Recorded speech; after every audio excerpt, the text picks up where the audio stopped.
Safety and License Committee to order tonight, Tuesday, February 17th.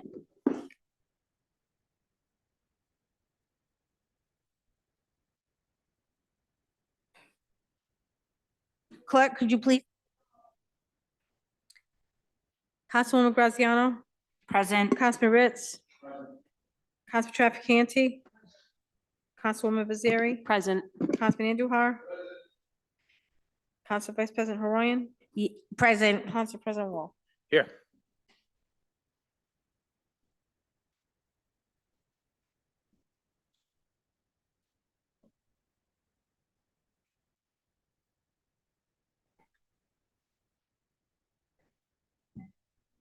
Yeah, John's here somewhere. There he is. I'd like to call for a motion to approve the minutes from the last meeting on February 2nd, So moved. 2026. Through the chair, there are no minutes. There are no minutes. Is there anyone here tonight for public comment on docket items only?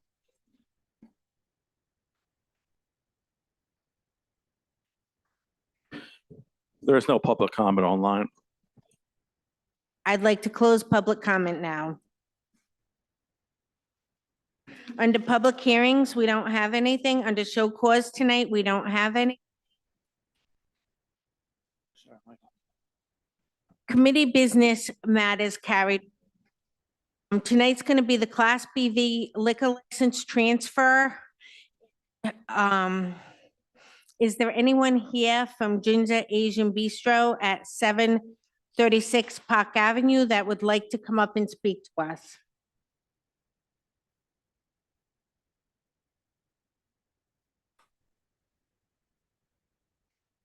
Madam President, there's a situation, so when we get into discussion, I'm gonna try to defend them at the most I can.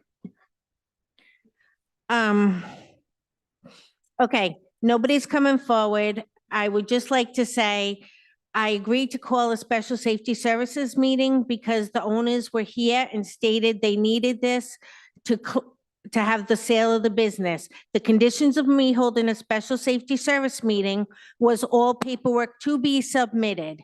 All paperwork is not submitted, and I'm going to ask for a continuance of this.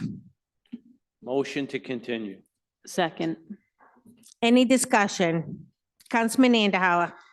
Madam Chair, I think there's a confusion. I've opened many of restaurants and bars in the past, and this is a tax status. So usually when you go to file for your letter of good standing, they give you different boxes. And the main box is to see if you owe taxes to the Division of Taxation. So of course, I've done it in the past before. You click tax status because that's what they want to see, that you don't owe taxes, so you could open. Apparently this isn't satisfying the city of Cranston. So I would recommend that we continue, but I would just do a motion to approve pending that they just fix this tomorrow. I mean, it's not a big thing and we're holding up a business, but that's not me. I will be voting Right. for. With all due not respect, we continue. sat in this chamber 2 weeks ago. I have safety services. The owner stood there telling us all he had it and it would be entered into the portal that night or the morning. He did not actually have it. The reason that we had so many businesses operating without licenses last year was because we were passing things subject to, it cost the city money for the solicitor to go to court, for the police to issue summons.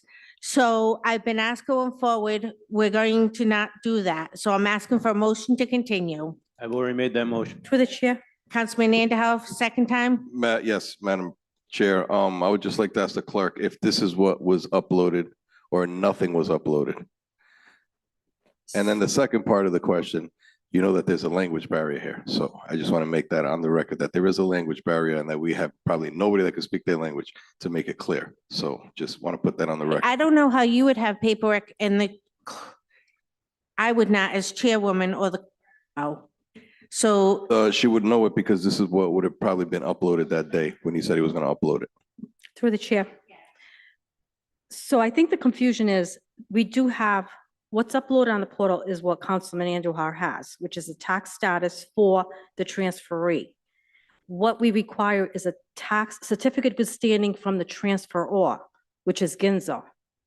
And we could explain that to the transferor and the transferee.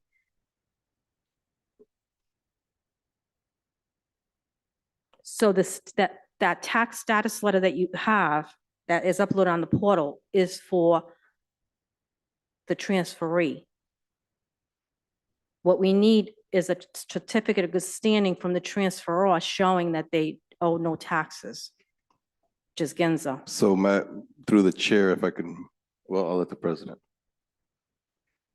Well, just, I want to make sure I'm clear as well. So the party that is transferring their license to the transferee has, the letter of good standing would indicate that they had paid their state taxes. Is that correct? And perhaps the Solicitor Videcchia would be best to answer that. I don't want to put it all on the clerk at this time.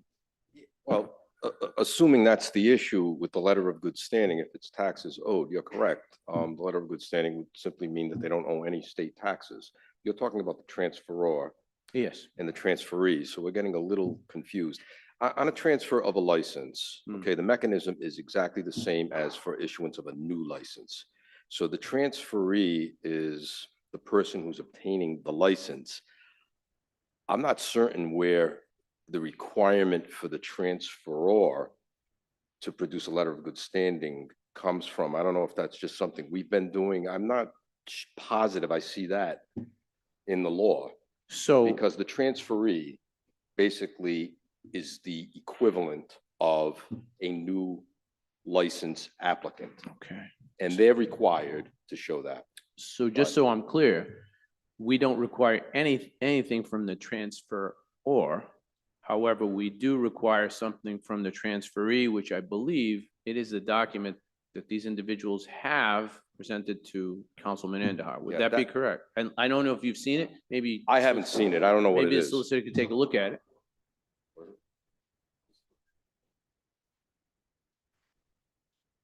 So this is the letter of good standing, I think, that's been referred to by the transferee. Is that correct, Madam Clerk? Lovin Table 88 Corp. Yeah, so they are the transferee. So does I- that fulfill what we're requiring here? Well, the way I read state law, I think it does. I may have to just double check on that. I mean, I don't want to do anything that undermines what the clerk's office is doing. Not sure where that came from, that requirement that the transferor show a letter of good standing. I'd have to double check it, but I'm not aware of that requirement. But listen, I could be wrong. I've been wrong before, and I'm not going to sit here and say I'm 100% certain. And I'll be done in 1 second. So maybe in an abundance of caution, because it sounds like this has been procedure that had been followed for some time.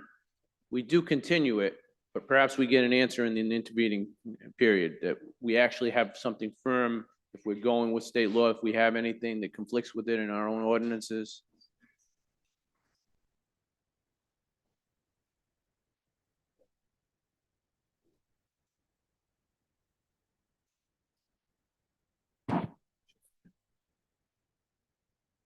Let me suggest this to the chair. I know we hate doing this. We're trying to get away from it, but this is a little bit of an extraordinary circumstance. I would like to just double check on this.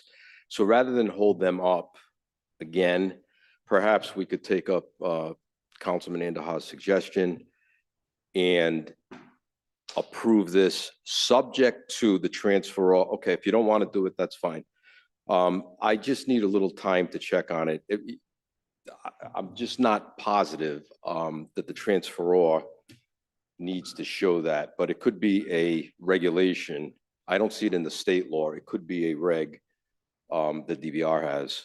So I don't know if you want to hold it maybe, and I'll. Well, we already have a Second. motion on the motion and second on the Continue. continuance. Well, that's fine. I don't. But I do, I do want to get it right, though. Yeah, sure. I mean, that's the case. Going forward, we want it to be right. Perhaps, if we're not really sure, the transferee is in compliance with everything, and this is a perhaps, and I put that in big quotations, that they're in compliance with all known laws, and Yeah. we're making them come back. I mean, My experience has been, and this has come up before, if there are creditors, if money is owed to creditors by the transferor, that would be an impediment. That has to be clarified. So I that's- don't know that the Division of Taxation is considered to be a creditor in the within the meaning of the statute. I think it means to wholesalers and people like that that are owed money for liquor. Hmm. So again, I apologize, but I just have to double check on that. I don't want to undermine what the clerk says, but I have not seen that. But again, I could be wrong. So our next safety service meeting would be March the 2nd. 2nd, which is right around the corner. So I wish I had a Is that better it? answer.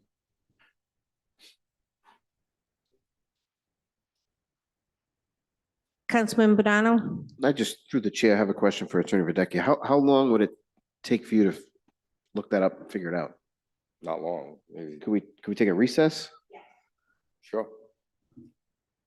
I can't motion for that, but I just want to suggest we take a recess and then we can have the Sure. answer. and I'll then we make a can figure it out. motion for us to take a short Like a recess. 5-minute recess. 5 minutes. Second I that. just want to double check.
Call the meeting back to order. First and a second to continue this. Solicitor Vecchio, would you like to speak? I would. The score after one inning, clerk 1, solicitor 0. She was right. Under 3724, it does say every licensee under this chapter upon filing an application for a renewal or a transfer. So transfer is included in there, must have a certificate of good standing from the tax administrator. So she was right. Could I please have a roll call vote on continuing this? Councilwoman Graziano? Yes. Councilman Ritz? Yes. Council Trafficante? Councilwoman Baziri? Yes. Councilman Andujar? Council Vice President Orion? Yes. Council President Wall? Yes. Okay, next we're gonna go on to the Victorin license. Everything is in order for that, so could I please motion to approve this? Motion to approve. Second. Any discussion? Clerk, could I please, Clerk- I just see on my agenda, it says outstanding items. Okay, I'm sorry. leave the Department of Health. Okay, very good. I have nothing else. Clerk, could I have a roll call meeting? Councilwoman Graziano? Yes. Councilman Ritz? Yes. Council Trafficante? Yes. Councilwoman Baziri? Yes. Councilman Andujar? No. Council Vice President Orion? Yes. Council President Wall? Yes.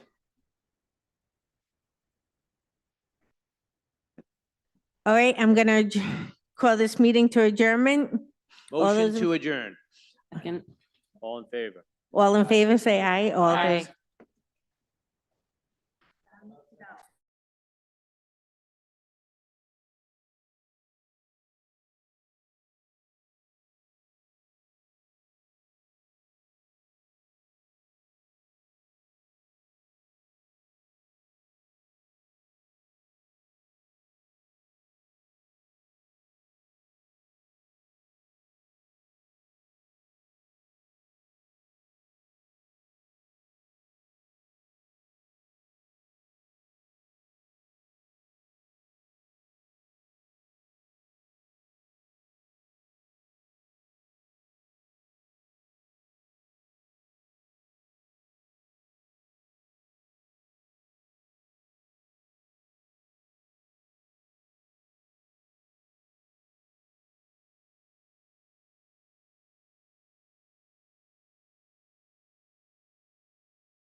Your seats, please.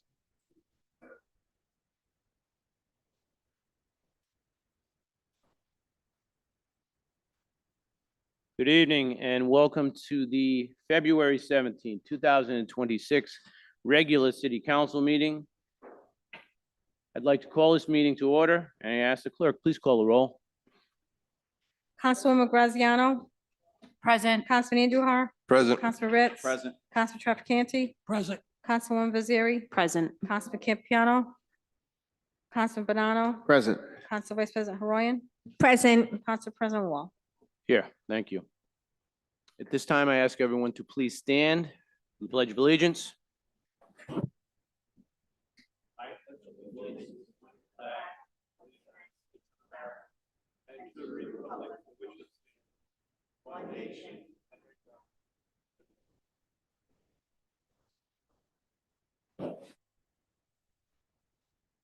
Actually, I ask everyone to please remain standing for a moment of silence for the victims of the shooting at the Pawtucket Ice Rink, but also for former Council President Carlo Spirito Jr.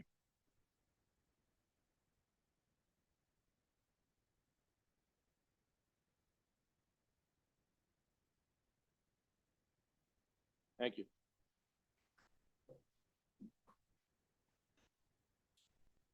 First item of business this evening will be the approval of minutes. At this time, I'll entertain a motion for the minutes from the January 20th, 2026 regular council meeting. So move. Second. Is there any discussion? There being none, clerk, please call the roll. Councilwoman Graziano, Yes. Councilman Andujar, Yes. Councilman Ritz. Yes. Councilman Trafficante, Yes. Councilwoman Vaziri, Yes. Council Banano, Yes. Council Vice President Haroyan, Council President Wall. Yes. Thank you. Next item of business would be public hearings on docketed items. If there is anyone here in the chamber this evening who would like to speak on docketed matters only, please step up to the podium. You'll have 4 minutes. State your name and address for the record.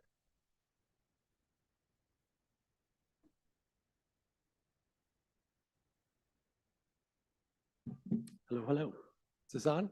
Yeah, I think it's on now. Great, thank you. Hello, my name is Kevin Essington. I live at 60 Chiswick Road. I'm here with my neighbors today to speak in favor of the ordinance before you today, introduced by Councilor Graziano and recommended by the Ordinance Committee to add Chiswick Road as a local traffic only street in Cranston. Your colleagues on the committee called this ordinance, quote, common sense, low cost, and a no-brainer. And I hope you will think the same when we're done tonight. I'm glad to see again that so many of my neighbors are here to urge you to vote to approve this ordinance. Chiswick Road is a residential street home to 20 families. Residents include 8 school-age children and 9 residents over the age of 65. The road is just 500 feet long and is the shortest point between Edgewood's busiest streets, Broad Street and Narragansett Boulevard. Navigation apps like Google Maps send drivers traveling from Warwick and Allen's Avenue's connection to I-95 on a 2-minute shortcut down Chiswick Road. The city of Cranston conducted 3 traffic and speed studies on the road in 2020, 2022, and 2024, showing that the volume was, in my words, extreme, up to nearly 1,100 cars per day. If only 2% of the drivers on our street exceeded high mortality speeds of 40 miles per hour, that means roughly 20 drivers per day are endangering residents of Chiswick Road. Navigation apps also send truck drivers this way. Large delivery trucks roll down the street each morning. Out-of-state drivers love this way too. They cut through the street regularly. On Saturday, October 25th, I personally was at the intersection of Chiswick and Narragansett Boulevard and counted in a 2-hour period 11 out of 12 out-of-state drivers cutting down Chiswick Road. The street is narrow, just 28 feet wide. The east side of the road is a steep hill, creating dangerously short sight lines up at the top of the hill. The Broad Street intersection has a pronounced and dangerous northbound blind spot created by a private retaining wall and plantings. Councilor Graziano saw herself how this creates hazardous driving conditions for pedestrians and other drivers. Adding high traffic volume to these dangerous conditions is a tragedy waiting to happen. I urge you to adopt this low-cost common sense ordinance, as Councilor Graziano has proposed, to designate Chiswick Road as local traffic only. My neighbors and I look forward to working with the city council on this solution and working with the city's Department of Public Works on notifying the navigation apps on this change and on installing appropriate signage on Broad Street and Narragansett Boulevard. Thank you very much. Thank you. Anyone else in chambers who'd like to speak on docketed matters only?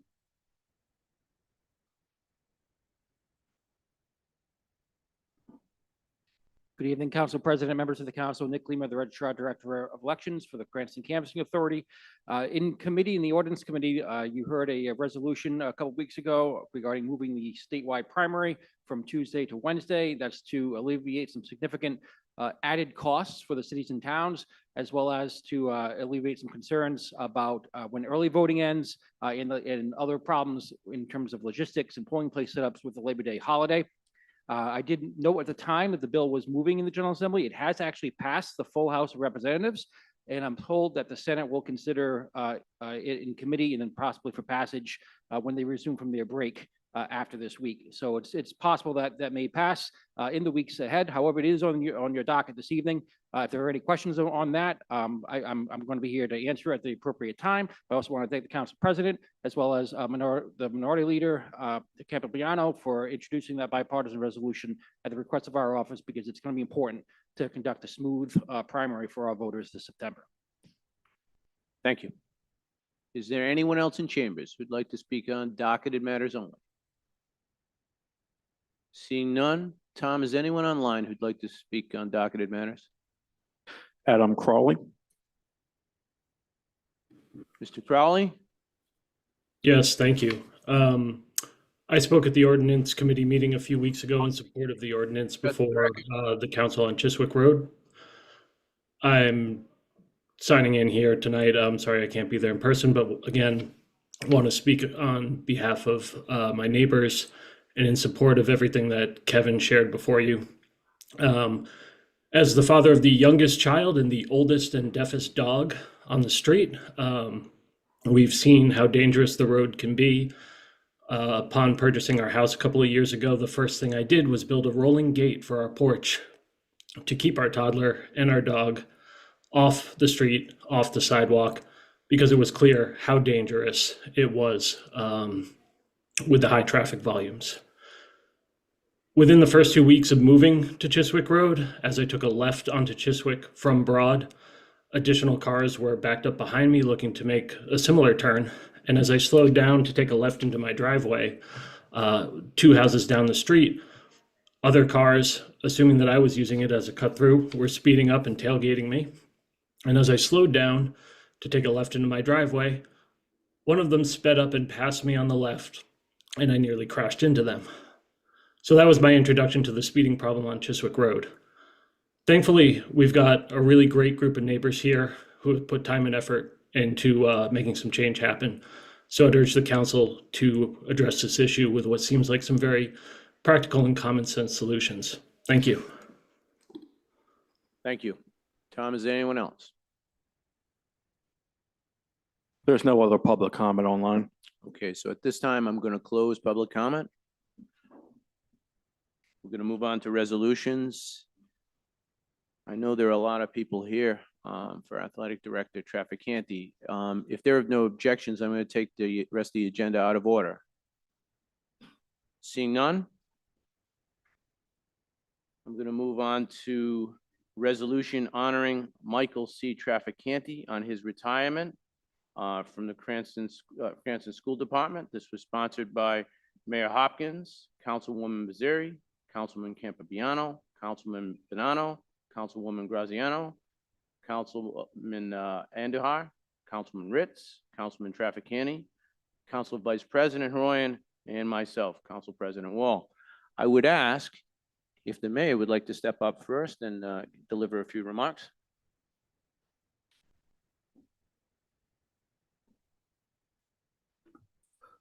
Thank you, Mr. President.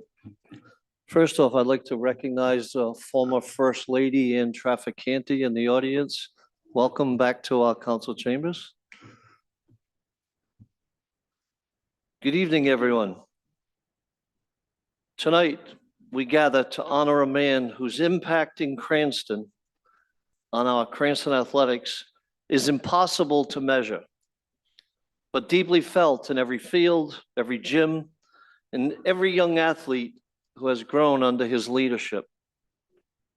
For 25 years, Michael Trafficante has provided steadfast guidance, a clear vision, and a deep dedication to the students of our city.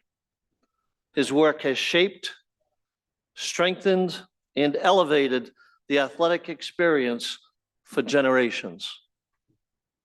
As someone who once walked this path myself, I know the demands, the challenges, and the heart that it takes to lead an athletic department. But Mike Trafficante didn't just lead, he elevated. He built programs that were both competitive and inclusive, ensuring that every student athlete had the opportunity to grow, to challenge themselves, and to feel part of something bigger than themselves. His advocacy for young people has been constant, thoughtful, and deeply impactful. Mike Trafficante's reach has extended far beyond our school buildings. His support for youth sports throughout Cranston has helped create a culture of sportsmanship, teamwork, and community pride that defines who we are. Through his mentorship and passion, he has inspired generations of young people, many of whom stand taller, dream bigger, and work harder because of his guidance. Mike, your legacy is woven into the fabric of this community. You have given Cranston not just stronger athletic programs, but stronger young people. And for that, we are profoundly grateful. On behalf of the city of Cranston, thank you for your extraordinary service, for your leadership, and your heart. We wish you nothing but joy and fulfillment in your well-earned retirement. Mike, if I can bring you up here. And your wife and your family.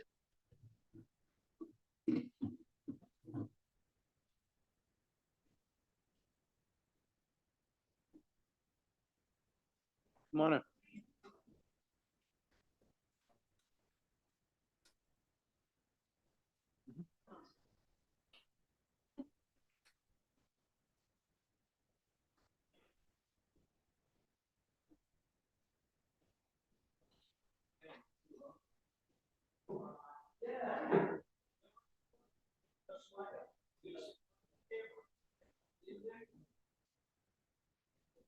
Okay, on behalf of the city of Cranston, this certified acknowledgement to all our present that they Kenneth J. Hopkins and his assistant Dick hereby issues a citation to Michael C. Trafficante in recognition of the 25 years of service as Cranston athletic director, during which your leadership, dedication, and vision has strengthened the Cranston School Department's athletic and enriched youth athletics citywide. Your commitment to excellence, your support of student athletes, and your lasting contribution to this community have created a legacy of sportsmanship, opportunity, and pride for generations to come. The city of Cranston extends its sincerest congratulations and very best wishes on your retirement. Signed on this date, Mayor Kenneth J. Hopkins, on the 17th day of February 2026. Mike, congratulations and thank you.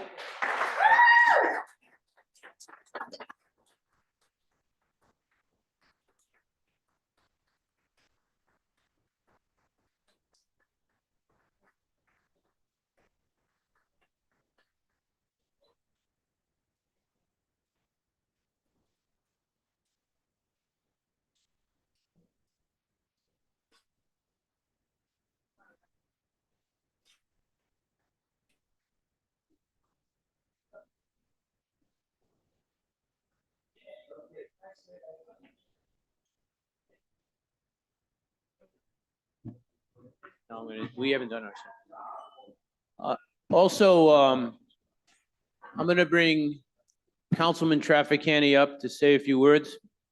Michael, bring your family back up. Bring the.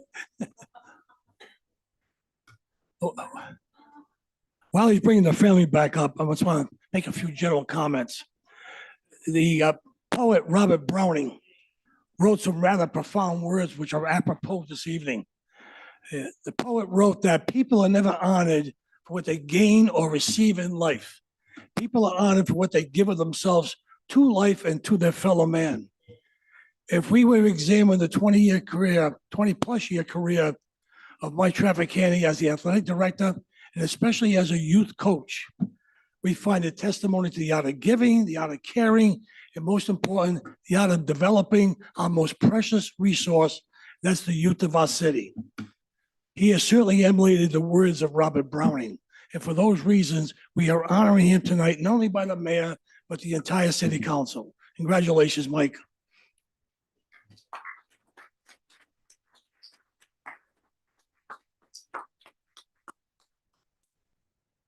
And Director, Mr. Trafficani, sometimes I'm not sure how to say it. I've got so many Trafficanis in front of me.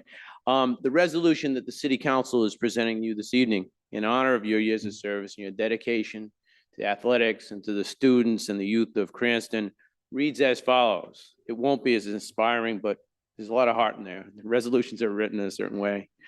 Whereas Michael C. Trafficani has served as the Cranston School Department's athletic director from 2001 through 2026 and has been deeply involved in the interscholastic athletics across the state of Rhode Island. And whereas as 25-year member of the Rhode Island Interscholastic Athletic Administrative Association, he has served as president-elect, vice president, president, and was also a longstanding board member of the Rhode Island Principals Committee on Athletics.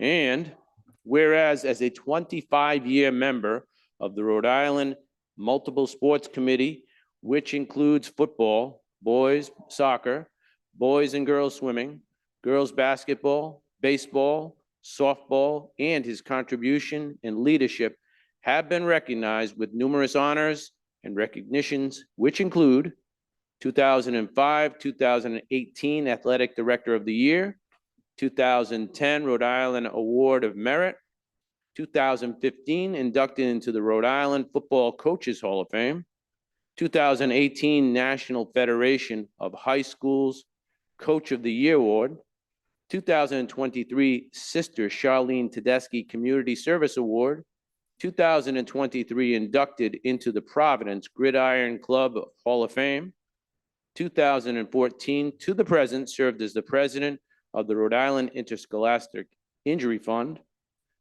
In April 2026, Michael C. Trafficani was inducted into the Rhode Island Athletic Directors Hall of Fame. Whereas in addition to his professional role, Michael Trafficani has made extensive contributions to the community and athletic programs, which include football coach of the Edgewood Eagles for 3 years, baseball coach, American Little League, 6 years, baseball coach, Cranston Babe Ruth, 7 years, basketball coach, CLCF Girls Basketball for 2 years, softball coach, CLCF Softball, 10 years, and Gals Softball President for 4 years. Whereas, I'm getting to the end of it, whereas through Michael's commitment, dedication, and coaching skills led his 1981 Babe Ruth baseball team to compete in the Babe Ruth Baseball Hall of Fame in Jamestown, New York, and as manager of the under-16 All-Stars softball team, led them to a national championship in Biloxi, Mississippi in 2021. Now, therefore, be it resolved that Mayor Kenneth Hopkins, and the members of the Cranston City Council recognize and honor the tremendous contributions of Michael C. Trafficani has made both to the Cranston School Department athletic programs and citywide youth athletic programs, and be it further resolved that Mayor Hopkins and the members of the Cranston City Council declare February 17th, that would be this day, wouldn't it? February 17th, 2026, as the Michael C. Trafficante Day in the city of Cranston. Congratulations.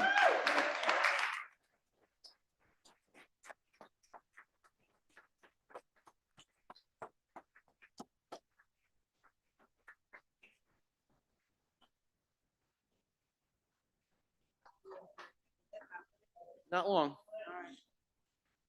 But we're not quite done either, so take a picture. Yeah. Go in there. I'm gonna go.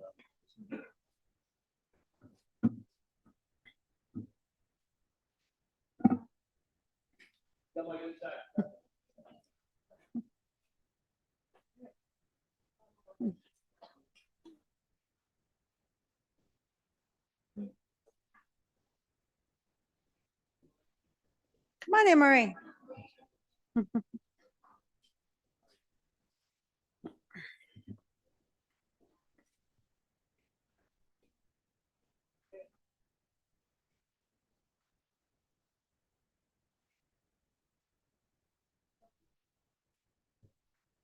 All right, we have one more. We have one more.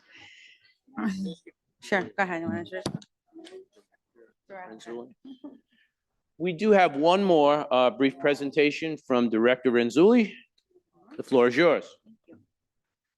Mr. Trafficante, this recognition carries special meaning for me as someone who's had the privilege of being an athlete under your leadership, from a small child straight through high school, and then later as a part of your coaching staff at Cranston West and Western Hills. I've seen firsthand the standards you set, the integrity you bring to every decision, and the way you champion every student athlete, no matter their path. So it's an honor for me to stand before you today to present a citation from Representative Paplauskis and the House of Representatives as we recognize a legacy that has meant so much to so many. And it is in recognition of the distinguished honor and outstanding accomplishment of being inducted into the 2026 Rhode Island Interscholastic Athletic Administrators Association Hall of Fame.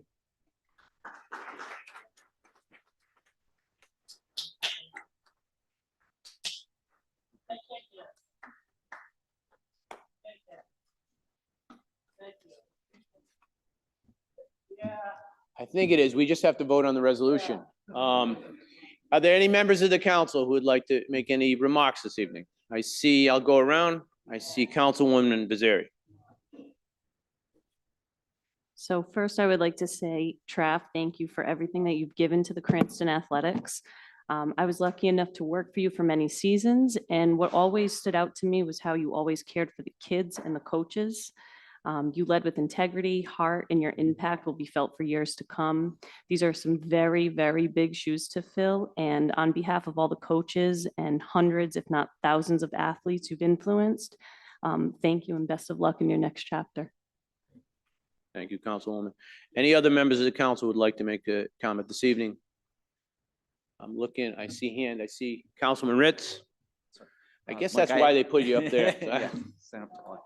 Mike, I haven't known you as long as everyone else here, but I definitely know your legacy of excellence here. I do know Cranston's a better place for having you here. It's a privilege to be part of this citation that was given to you, and I wish you the best of luck on the next chapter. Thank you.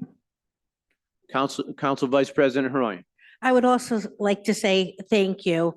I had the honor of watching you coach for many years. I'm proud having one of my nieces play for you. You probably didn't recognize me. I had my Warwick North Little League hat on, Sophia DeTroia. So thank you for all the coaching you also did. Thank. Other hands, then I'll finish. Would you like to make some remarks before I take a vote? Well, if there aren't, you sure? Just the floor is yours. Look, I have, since the day I graduated from college, I've donated my service to this city because I wanted to. And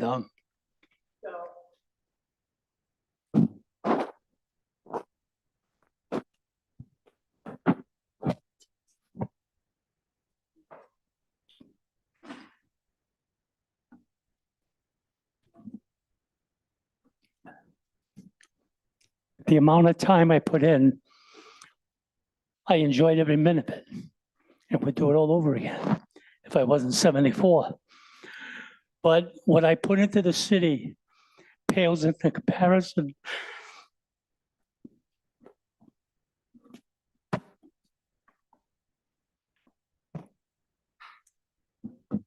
to what it did.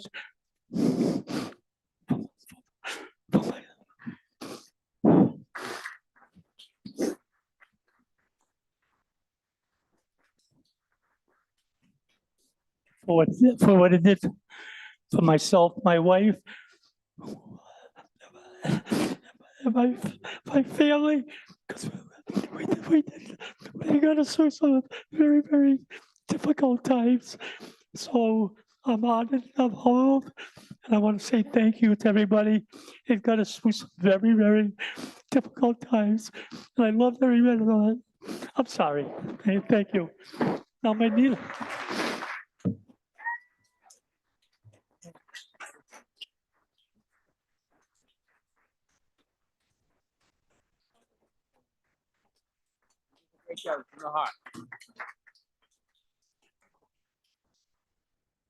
I guess now I can ask the clerk to please call the roll.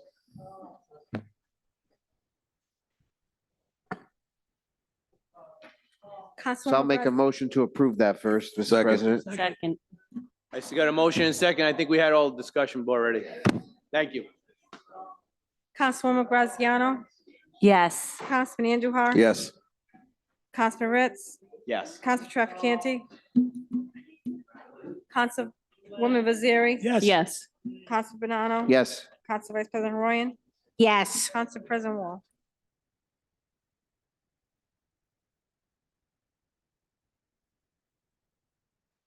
Okay.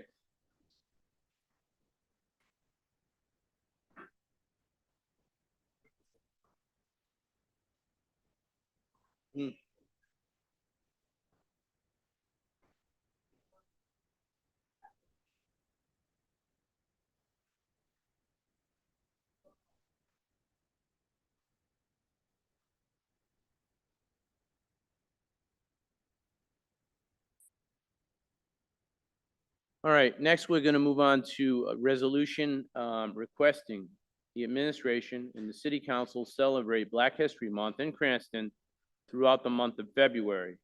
This was sponsored by Councilman Bonanno, Councilman Andujar, Councilman Ritz, Councilwoman Zeri. I would also, if there's no objections, like to be added as a co-sponsor. Who would like to speak on this, and then I'll get the rest. Councilman Bonanno? Sure. Thank you, Mr. President. It's my pleasure to, along with my colleagues, bring this forth for the Cranston City Council to encourage the celebration of Black History Month. Excuse my congestion. I'm a little under the weather, so I won't speak for very long. But I just want to point out and let everyone know how we feel as a council, how important the contributions are of African Americans in our community, especially throughout the country, but especially here in Rhode Island, and even more especially here in Cranston. This provides an opportunity for residents of all backgrounds to reflect upon the past, celebrate progress, honor local and national Black leaders on a day where we lost, or we found out that we lost Jesse Jackson. In addition to national Black leaders, educators, artists, entrepreneurs, public servants and advocates, and we should be using this time to recommit ourselves to the shared values of dignity, equality, and mutual respect among all people. So it's my pleasure to be one of the sponsors of this to celebrate Black History Month here in the month of February, as it's been celebrated throughout the country since 1986. So I'm hopeful that my colleagues will join me in this celebration. Thank you. Thank you, Councilman. I see Councilwoman Graziano, pardon me, tongue-tied. Thank you. Recognize Black History Month celebrate a rich history, enduring strength, and profound contributions of Black people throughout our nation's history. We honor the legacy, achievements, and cultural influence of Black Americans whose contributions have shaped and strengthened our country. As a white person, I understand that this month is not about speaking over Black voices, but about listening, learning, honoring the resilience, creativity, leadership, and impact of Black communities. I am grateful for the culture, innovation, and the progress shaped by generations of Black leaders, artists, educators, and activists and families. Black History Month is a time to celebrate and reflect on history that has shaped us all. I stand in support, in appreciation, and in continued learning. Thank you, Councilwoman. I see Council Vice President Haroyan. I would just like to be added as a sponsor also, if no one opposes. Councilman Trafficant. I'd like to be added as well, Mr. President. Council, not yet. Any other discussion?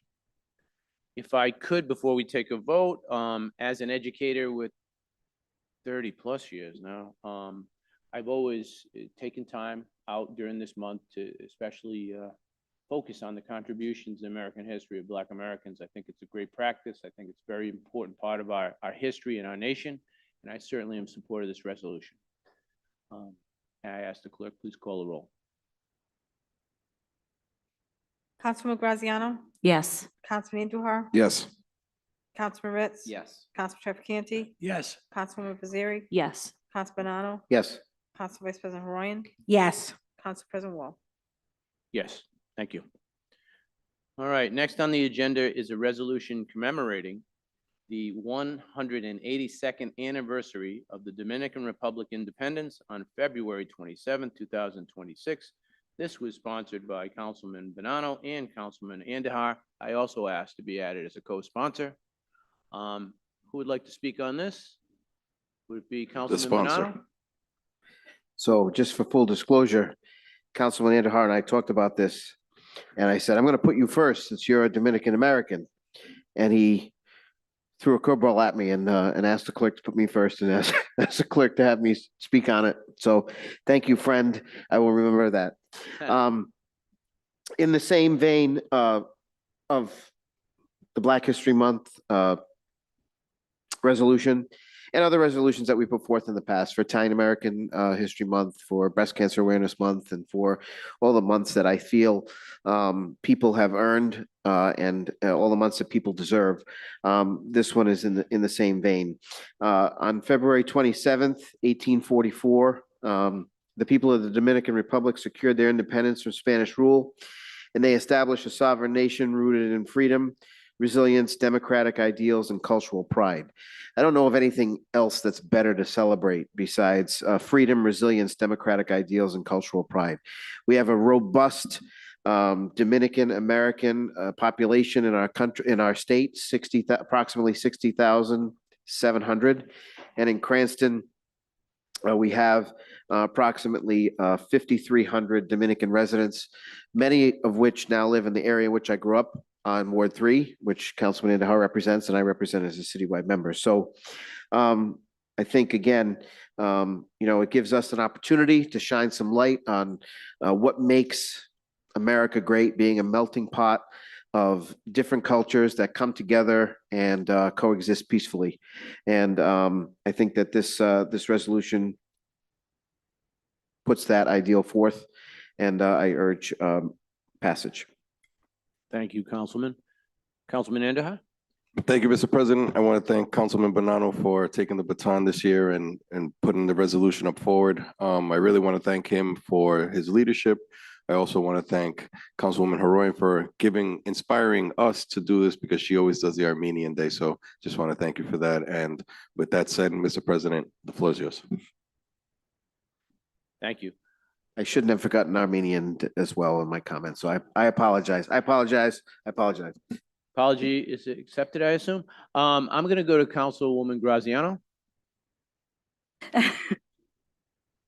Also like to be added to this, even though I didn't say it for the last one, which I wanted to be. I will say I am proud to celebrate the 182nd anniversary of the independence of the Dominican Republic. We honor the courage and determination of those who fought for freedom in 1844 and celebrate the vibrant history, culture, and enduring spirit of the Dominican people. Our Dominican residents contribute greatly to the strength, diversity, and vitality of our city, enriching our neighborhoods, businesses, schools, and civic life. As we mark this important anniversary, we join in celebrating heritage, unity, and the values of resilience in the community that brings us together. Thank you, Councilwoman. Council Vice President Hoy. I would like to be added to, as a sponsor to this one also. I see Councilman Ritz. Did I skip you, Councilman? Yeah. Sponsor two, please. Anyone else? Councilwoman Vaziri. I would also like to be added as a sponsor. Councilman Trafficani. I'd like to be added, but I want to add a couple of things. I love Punta Cana and Puerto Plata, number one. But number two, remember, it was one of my paisans that discovered the Dominican Republic, Christopher Columbus. Thank you, Councilman. Before I take a vote, I also mentioned how long I've taught, but I teach in Providence on the south side. I've seen the Dominican population in that area grow. I've seen their contributions, their food, their music, their culture. They even taught me a little bit of Spanish, maybe enough to maybe order dinner in a restaurant, or maybe get around a little bit. So I certainly respect the contributions, and we even teach a little history about it as well. All right, so I'm pleased to be a co-sponsor now, if that's okay. And Clerk, would you please call the roll? Just need a motion, a second. Did I make a motion? There was no motion. Oh, is there a motion? Motion to approve. Second. Second. Now, Clerk, would you please call the roll? Second. Councilwoman Graziano? Yes. Councilman Andujar? Yes. Councilman Ritz? Councilman Trafficante? Yes. Councilwoman Vaziri? Yes. Councilman Banano? Yes. Council Vice President Haroyan? Yes. Council President Wall? Yes. Okay, we're gonna move back to the first page. A resolution honoring the life and memory of Dolores Melillo. This was sponsored by Councilman Andujar, Councilman Banano, and Councilman Trafficante. I would also, if it's okay, like to be added as a co-sponsor. I see, anybody else want to be added as a co-sponsor? I see Councilwoman Vaziri, Councilman Ritz, Councilwoman Graziano, Council Vice President Haroyan. All right, who would like to speak on this? Anybody?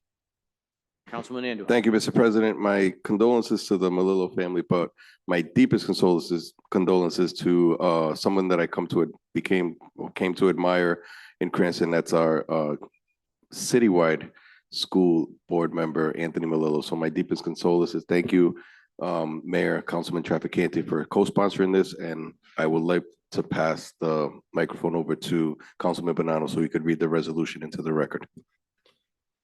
Thank you. We're starting sort of a little bit of a new tradition where we honor folks who have passed away that have made a deep impact in our city and in the lives of people who live here. So with that being said, I would like to read this resolution into the record. It is my honor to do so, not only for my colleague in government, Anthony Melillo, but for his esteemed mom. And I know not everybody is Italian, even though sometimes I think so, but the relationship between an Italian son and an Italian mother is quite special. So my deepest condolences go out to Mr. Melillo as well. It's a resolution of the Cranston City Council honoring the life and memory of Dolores Ravo Melillo. Whereas the Cranston City Council marks with deep respect and sympathy the passing of Dolores Ravo Melillo, a longtime resident whose life reflected the values of family, community, and quiet dedication that define the fabric of our city. And whereas born in Providence and a proud Rhode Islander throughout her life, Dolores built a home in Cranston where generations of family gathered, stories were shared, and traditions were carried forward. Her home was known not just as a place, but as a feeling. It had a feeling of welcome, warmth, and belonging. And whereas through many years of work as an assembler at Quill Pen, Dolores demonstrated the pride that comes from a strong work ethic and contributing to something larger than oneself. Her example reflected the everyday strength of working families who shape our community. And whereas Dolores found joy in the simple, meaningful moments of life, whether hosting Sunday dinners, spending summer afternoons by the pool with family, enjoying time at the beach, or traveling with her late husband, Anthony, she had a way of turning ordinary moments into lasting memories. And whereas Dolores Melillo's greatest legacy lives on through her family, she's survived by her children, Lorna Belanger and her husband, Edward, and Anthony Melillo and his wife, Elena. She was a devoted grandmother and great-grandmother and a loving presence whose influence will continue to be felt across generations. Her son, the Honorable Anthony J. Melillo, serves as the City of Cranston's Vice Chairman of the Cranston School Committee, reflecting a continued commitment to service within the Melillo family. And whereas Dolores is also remembered with love by her sister, Joanne Ravo of Johnston, her niece, Tony Ann Salzillo, and many extended family members and friends who carry forward the lessons she lived by. Care for one another, show up for family, and make room at the table.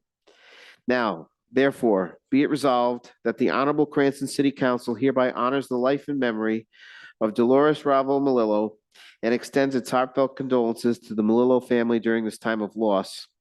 And be it further resolved that the city clerk is hereby directed to transmit a copy of this resolution to the family of Dolores Ravo Melillo as a small expression of the city's respect and gratitude for a life that quietly strengthened the community which we share.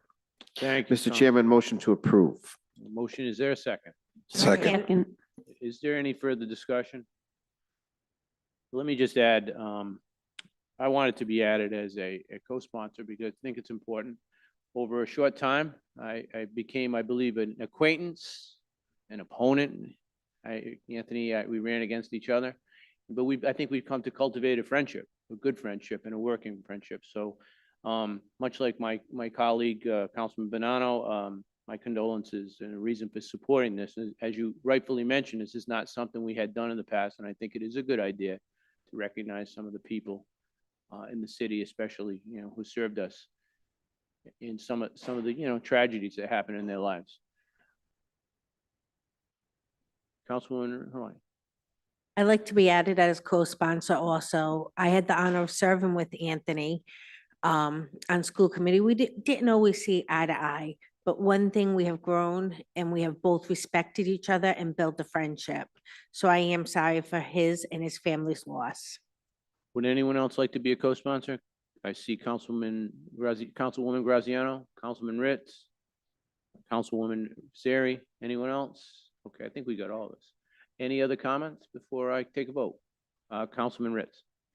Quick comment. I know Anthony isn't here, but Anthony and I served together on the school committee, and also he's a close friend. So I know Anthony's work ethic and just an outstanding person he is, and that doesn't happen overnight. It happens through family and deep roots. So although I didn't know his mother, I think through Anthony, I could tell she was a fantastic woman and raised a fantastic son. Thank you, Councilman.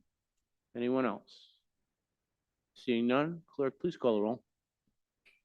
Councilman Graziano? Yes. Councilman Andujar? Yes. Councilman Ritz? Yes. Council Trafficante? Yes. Councilwoman Baziri? Yes. Council Bonanno? Yes. Council Vice President Haroyan? Yes. Council President Wall? Yes. Okay, moving on to a resolution expressing support of the city of Cranston, of the Cranston City Council for the 2026 S2280, an act relating to education, health, and the safety of pupils. This was sponsored by Councilman Ritz and Council Vice President Haroyan. Who would like to speak on this? I see Councilman Ritz. Thank you, Council President. Tonight, along with Councilwoman Haroyan, I'm introducing a resolution in support of Senator Padalano's bill, S2280, an act relating to education, health, and safety of pupils. This is a piece of legislation focused on one simple but vital goal: make sure that in an emergency, first responders can immediately access school buildings and campuses. When there's an emergency in a school, police officers should not be trying to figure out how to get through locked doors. They should already have access, and tragedies like what we saw in Pawtucket yesterday only makes that more obvious. Senate Bill 2280 requires schools and educational institutions to maintain emergency response plans that specifically include immediate access for first responders. It allows that access to be provided through secure electronic systems like key fobs, card access, manual keys, and other approved methods. It also requires that these plans be reviewed each year by local chiefs of police, including our own Cranston Police Department, which ensures that the people who will be responding to an emergency are part of the planning process. In Cranston, electronic access systems are already in place in our schools, meaning there's no anticipated fiscal impact to our city. It is simply a matter of programming the key fobs. Cranston already places a strong emphasis on coordination between schools and public safety, but this legislation established a clear statewide framework and accountability. It reflects the reality that preparation saves lives and that access should never be obstacles in a crisis. This resolution allows us as a council to formally stand with our police department, our educators, our parents, and our students in support of stronger, smarter school safety policies. This resolution allows us to clearly say that we support practical, proven steps that will help keep our students, educators, and first responders safe. I ask for your support in this. Thank you. Council Vice President Haroy. First of all, I want to thank Councilman Ritz for reaching out to me to work on this. I want to thank the Cranston Police Department and the school department. We've had a lot of tragic events in the last 2 months, which most of us are aware of. Cranston Police go above and beyond. The bill that Senator Catalano put in is amazing. It will have a House companion bill also. I don't feel that first responders should ever go to a locked door knowing there's children in that school and they can't get to the school or inside. So I'm hoping everyone will support this tonight. And I want to thank Cranston again for being proactive and ahead of this. Thank you, Council Vice President. I see Councilman Bonanno's hand up. Thank you, Mr. President. First thing I want to say is I think Councilman Ritz and Council Vice President Roy did a fantastic job. I also want to extend the same sentiment to Senator Catalano, although he's not here. But I'm sure our senator, major or major senator, whatever you want to call him, he wears two hats at once in this, and it's a great thing. As a parent, and not only a parent, but as a spouse of a teacher, seconds matter in these situations. Split seconds matter in these situations. And nobody can ever put themselves in this situation until they are in the situation. And the police have been in these situations. So if the police are recommending this and the police are sponsoring this and they're behind this, I have nothing but good things to say about something like this. I know that if something is going down at a school where either my wife is teaching or my kids are attending, I want the police and the first responders to have every single tool that they have available to them in that split second, so they can prevent the loss of life and prevent tragedies. If anybody had any doubts about this, last week when the agenda was when the docket was posted, just look at what happened yesterday and rethink about that as you go to bed tonight. This is, we use the term no brainer a lot. Is there something simpler than a no brainer? I don't know, but that's what this is. So this will have my full and unyielding support, and make no mistake, I'll be calling some people up at the State House to make sure that this passes at that level as well. Good job. Thank you, Councilman. Any other? I see Councilman Andahar. Thank you, Mr. President. I want to thank Councilman Ritz, Vice President Haroy, for sponsoring this here in the council. And I'd like to thank my Senator Todd Catalano for bringing this resolution on the floor of the House. And I would also like to be added as a co-sponsor if the sponsors let me. Thank you, Councilman. I would too. Did I say that? I would too. No, but Please. say it now. It's Yes, fine. thank you. Well, Sorry. let's get that out of the way. I'd like to be added as a co-sponsor if that's okay. Councilwoman Zeri, would you like to be added? I see Councilman Campiano, Councilman Trafficani, Councilwoman Graziano. It looks like we're all in it. And you had a comment, didn't you, Councilman Campiano? Yes, I do. Thank you, Council President. I want to thank the sponsors for bringing this forward. I never realized that this was a thing until I saw this and it was explained to me by Councilman Ritz. So like Councilman Bonanno said, it's a no-brainer. I'm glad to see this going forward. I hope this it gets done rapidly, and thank you again for bringing this forward. Thank you, Councilman. Any other comments? I'll finish it up, but I won't be long. I'll tell you what, all my colleagues have made great points. The discussion and the explanation clear. I won't say no brainer because Councilman Bonanno's already used that, but it just seems like something that's common sense to provide safety in our schools, and someone who spends an awful lot of time there. I welcome the measure, and I certainly will be wholeheartedly in favor of it. And with that in mind, Rose, would you please take the roll? I have a motion, a second. Somebody motion? This is a Motion to approve. Second. Second, There we go. Now you can take a roll. Throw me around. Councilwoman Graziano? Yes. Councilman Andujar? Yes. Councilman Ritz? Yes. Councilman Trafficante? Yes. Councilwoman Vaziri? Yes. Councilman Campiano? Yes. Council Bonanno? Yes. Council Vice President Haroyan? yes. Council President Wall? Yes. All right, now we're gonna move on to committee reports. The first committee reporting out this evening will be Councilwoman Vaziri. She is reporting out on the Claims Committee. Councilwoman, the floor is yours. Thank you. The Claims Committee met on February 2nd, 2026. The claims report is in your packet for review, and there is nothing further to report at this time. Thank you, Councilwoman. The next report will be the chair of the Safety Service Committee. That would be Council Vice President Haroyan.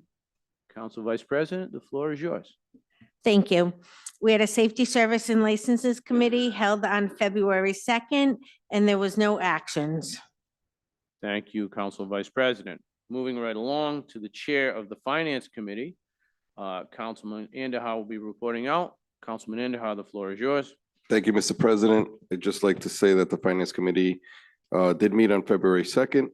The first one is a resolution authorizing real estate tax abatements. I urge passage. Is there a motion to approve? Motion to approve. Second.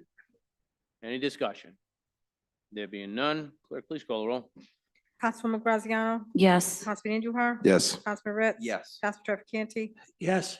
Councilwoman Vaziri? Yes. Councilman Campiano? Yes. Council Bonanno? Yes. Council Vice President Haroyan? Yes. Council President Wall?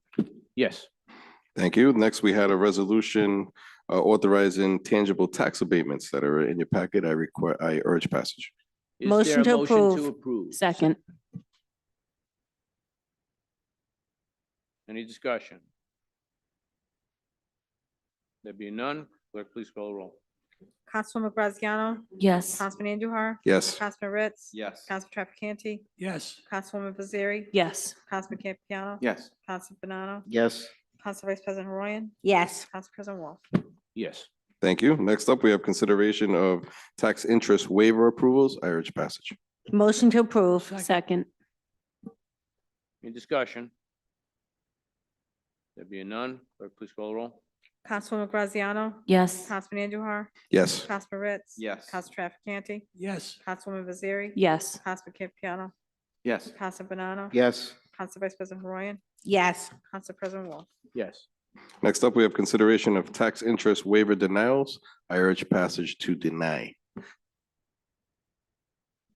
Motion to deny. Second. Second.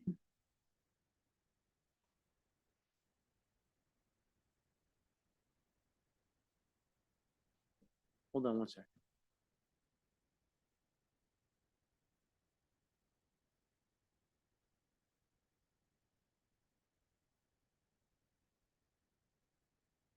Is there any discussion? There's discussion.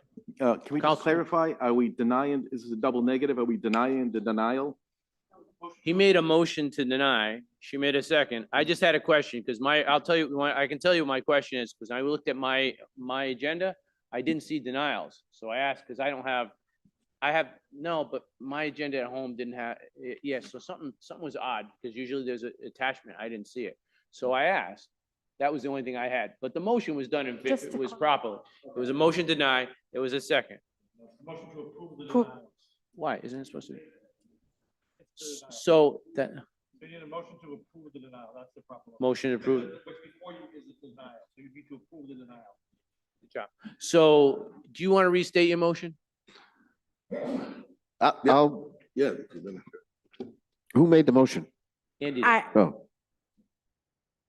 made a motion to approve, to denials. I need to Approve the take it back denials. and I need to make a motion to approve the denials. So, yeah. You gonna do that? Second. All right, now. Okay, I have a question. Who's on first? That's not my question. So that you, that would be probably on the agenda, would be good. Yeah, go on. So in approving the denial, Approve this the is for 26 Investments LLC, which is what's in front of us. Is that right? Okay. In approving the denial, that means that the interest is not waived. Is that correct? Okay, I just want that to be on the record so we all know what the heck is going on here. Because I'm sick and I got a big head and sometimes I get lost. So I just want to know what I'm voting I'll on. second that. Thank Hey, you. it's all Thanks. right, you're not alone. Any other discussion? All right, clerk, please call the roll. Councilman Graziano? Yes. Councilman Andujar? Yes. Councilman Ritz? Yes. Councilman Trafficante? Yes. Councilwoman Baziri? Yes. Councilman Campiano? Yes. Council Banano? Yes. Council Vice President Haroyan? Yes. Council President Wall? Yes. All right. Thank you. Next up would be Public Works. Reporting out as the Chair of Public Works would be Councilwoman Graziano. The floor is yours, Councilwoman. Thank you, Council President. On February 4th, 2026, we held a Public Works Committee meeting, and at this time, I do not have anything to report. Thank you, Councilwoman. Moving right along to Ordinance Committee, reporting out as Chairman of the Ordinance Committee would be once again Councilman Andujar. Thank you, Mr. President. The ordinance committee did meet on February 4th. Ordinance 1225-02, ordinance and amendment of chapter 17 of the Code of the City of Cranston, 2005, entitled zoning. This is for the Dunkin' Donuts. I urge passage. Motion Is to there a pass. motion to approve? Second. Second. So second. All right, any discussion? There being none, clerk, please call the roll. Councilwoman Graziano? Yes. Councilman Andujar? Yes. Councilman Ritz? Yes. Council Trafficante? Yes. Councilwoman Baziri? Yes. Councilman Campiano? Yes. Council Banano? Yes. Council Vice President Haroyan? Council President Wall? Yes. Next up, we have ordinance 1-2601, ordinance and amendment of title 10, chapter 12, section 280 of the City of Cranston Code of Ordinances, 2005, entitled Traffic Prohibited on Certain Street. This is for my Cheswick people. So I will, if I may, Mr. President, pass the floor over to our great Councilwoman Graziano. Would you like to speak, Councilwoman? Sure. Thank you, Council President. Thank you, Councilman Andujar. I appreciate everyone who was at the last ordinance committee meeting. We had a lengthy discussion on Chiswick Road. We talked about how we did not receive a letter from the traffic engineer, which was also spoken about in length. However, Director Renzulli did go ahead and reach out to the traffic engineer, who then issued apparently some revised letter. He issued it to us on February 9th, 2026.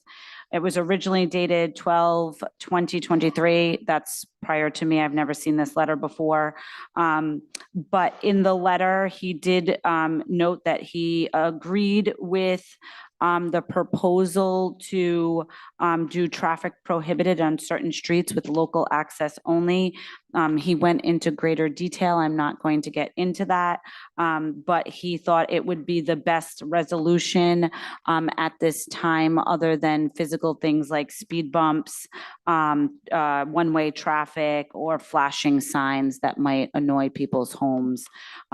So he did agree with that, and then have a couple other recommendations, but I won't proceed farther on that and be speaking out of turn on this matter. I see Councilwoman Renzulli. No, strike that. I went back in time. Director Renzulli, would you like to add something to this matter? I would just say the traffic engineer did show me a file dating back to 2012, working on this. So I guess through a couple of administrations and a few councils, this has been an ongoing problem. I'm glad that we've come to some sort of resolution. And he was happy to have me forward this along. He did say that the current ordinance 10-12-100 would have prohibiting the right turns would need to be repealed, which was going to be done during this meeting as well. He did specify what kind of signage he recommended for Broad Street and Narragansett Boulevard at Chiswick. So pending approval tonight, that will go forward to the people that make the signs and put them out there. I did already reach out to Waze and ask that this be made a private road. That's how you do it, through Waze. We do also have some kind of account with Waze that I could not access, so we'll have to internally figure out who has that. The traffic engineer did say he already reached out to Google and that it was removed from, you can't even access the street from Google Maps to see the street, so he believes it's off there. So I think that's everything. But if anyone continues to have a problem, just reach out to the city if you find that Waze is sending you that way. And as far as putting a no trucks going through, the traffic engineer said that it's Chiswick Road is already listed under through trucking prohibited on certain streets. As far as the signage, he said the signs are at the beginning and go for all the roads that come off of, I believe, is it Norwood? And no one is, it's all no through trucking all through there. So if you want a specific sign, I guess we can talk to him again directly, but he said it's all conclusive all the way through that area. So I don't know if you also want a sign that says no through trucking just for that road specifically, then I can ask for that. It's supposed to be implied. He did caution that other roads that run along that way are going to now maybe see more through traffic and have similar complaints, and we could kind of start a domino effect by doing this. But as long as you're aware of that, that's going to be on you guys as a council to address going forward. If I may, and I'm not sure, so if it's no through trucks already, Mhm. but it sounded to me from the neighbors that people would drive in trucks through, perhaps the signage at whatever location, I'm not as familiar with it as the councilwoman is, perhaps we need more signs. Yeah, And that might just I mean, I don't rectify think, it. I We don't, don't have to change the I don't ordinance, so- personally think it could hurt, but it was just so that you guys know, like, if, I don't think they're gonna put an individual sign on every street that runs through that neighborhood when they're already supposed to be no through trucking. I think it's an enforcement issue, because unless you have police there around the clock, sometimes a small box truck might go through. So that would be, on you guys to decide. I'm kind of just the messenger in this regard. I see Councilman Bonanno. Well, Councilman, you know what? Maybe I could just so I don't get confused again, maybe I take a motion to approve first before I start going down that road. Motion to approve. Second. All right, now I can take discussion. First, I'd like to be added as a co-sponsor before I forget that again. And secondly, through the president to Director Manzulli, I think that if Chiswick is no through trucking, there should be a sign that says that there's no through trucking. Because one sign, and I'm not saying this to you, but whoever suggested that one sign 4 streets away is going to stop the trucking on this street also probably believes that, well, let me not, in case there's kids watching, but Santa Claus comes every Christmas Eve. That needs to be addressed. That needs to be addressed. And if there's no through trucking on several of those streets, there should be signs on every single one of them, because the testimony, I think you were here, but the traffic engineer probably doesn't realize that when these people came up and testified, these residents came up and testified earlier, there were not only box trucks, there were apparently 18-wheelers going down the street being directed that way. So if I'm driving and I see no through trucking on a street, I assume it's just for that street. So that sign needs to be addressed. But hopefully this is a good first step. I'm very happy that you're able to contact Waze, and that's a great step for these folks too. So hopefully the domino effect isn't felt that much, and we can start to see how it's going to change. I want to echo what my colleague said at the committee meeting. It's not, Councilman Campiano, it's not going to happen overnight, but if it doesn't begin to ebb, let us know again so we can take measures to improve it even further. Thank you. Thank you, Councilman. Councilman Anderson. Thank you, Mr. President. I just want to thank Councilwoman Graziano for her leadership, for really pushing this through. I'm pretty sure the residents saw the red tape last meeting, but we cut it today. And I want to thank the Director Renzulli, for reaching out and doing her part. But I just want to remind the residents of Cheswick that citywide Councilwoman Vaziri said she'll do speed bumps, and I'll support that. So if you want to start that fight, I'm with you. Thank you, Councilman. Is there any other comment? I see Councilman Campiano. Thank you, Mr. President. I want to be added as co-sponsor, but I do have a question for Director Renzulli. You said that the Google Maps, it was taking off. Does that mean if someone's getting a refrigerator delivered and they put their name in, that they won't get that street, or how does that work? I don't quite completely understand it. I think it's off as in it's not going to be utilized as going that way for ways, for general traffic. The street still exists. They know that the addresses still exist there, the home still exists. Amazon is still going to deliver packages to the residents on Chiswick. They can still get mail and everything else. It's just not highlighted as a road to use for traveling through. That's how I understand it. And making it, I did do a little bit of research on my own to see what other cities and towns did as they had these problems even in other states, and requesting it to be listed as a private road was the best way to just keep it to local traffic only. Yeah, But I do ask that if you do not see that occurring, that you let the councilwoman know so she can let the administration know, because I don't know how quickly this actually goes on to an app. I did it and then I tried to go there through Waze and it did still take me there. So it has to go through certain approval processes, I imagine. Thank you. Test it out, see how it works. Thank you, Councilman. Councilwoman Vaziri. I would like to be added as a co-sponsor as well. Thank you, Bridget. I see Council Vice President Haroyan, I would like to be added as a co-sponsor. Councilman Trafficant. I like to be at it, but I want to make one simple comment. You know, down well, it's gonna have a compound effect on other streets, so let's be ready for that. I would do the study beforehand rather than wait till the last minute. Thank you, Councilman. Councilman Ritz. Has to be put on as a co-sponsor if it works well, maybe test my street and Waze and move traffic on mine too. if you I want. will say that this did come up, I can tell you, because I monitor social media, and as soon as this was a story in the Herald, a lot of other people were commenting, well, people cut through my street. So there's gonna have to be a certain point where you guys decide that they're not all, we can't have all private roads in the city of Cranston, or everyone's just gonna be traveling down Park Ave and Situate Ave, I guess. You have to be able to go down roads, so you're gonna have to figure that out. Thank you. Before I let you go, somebody's hand? Did I see a hand? Show.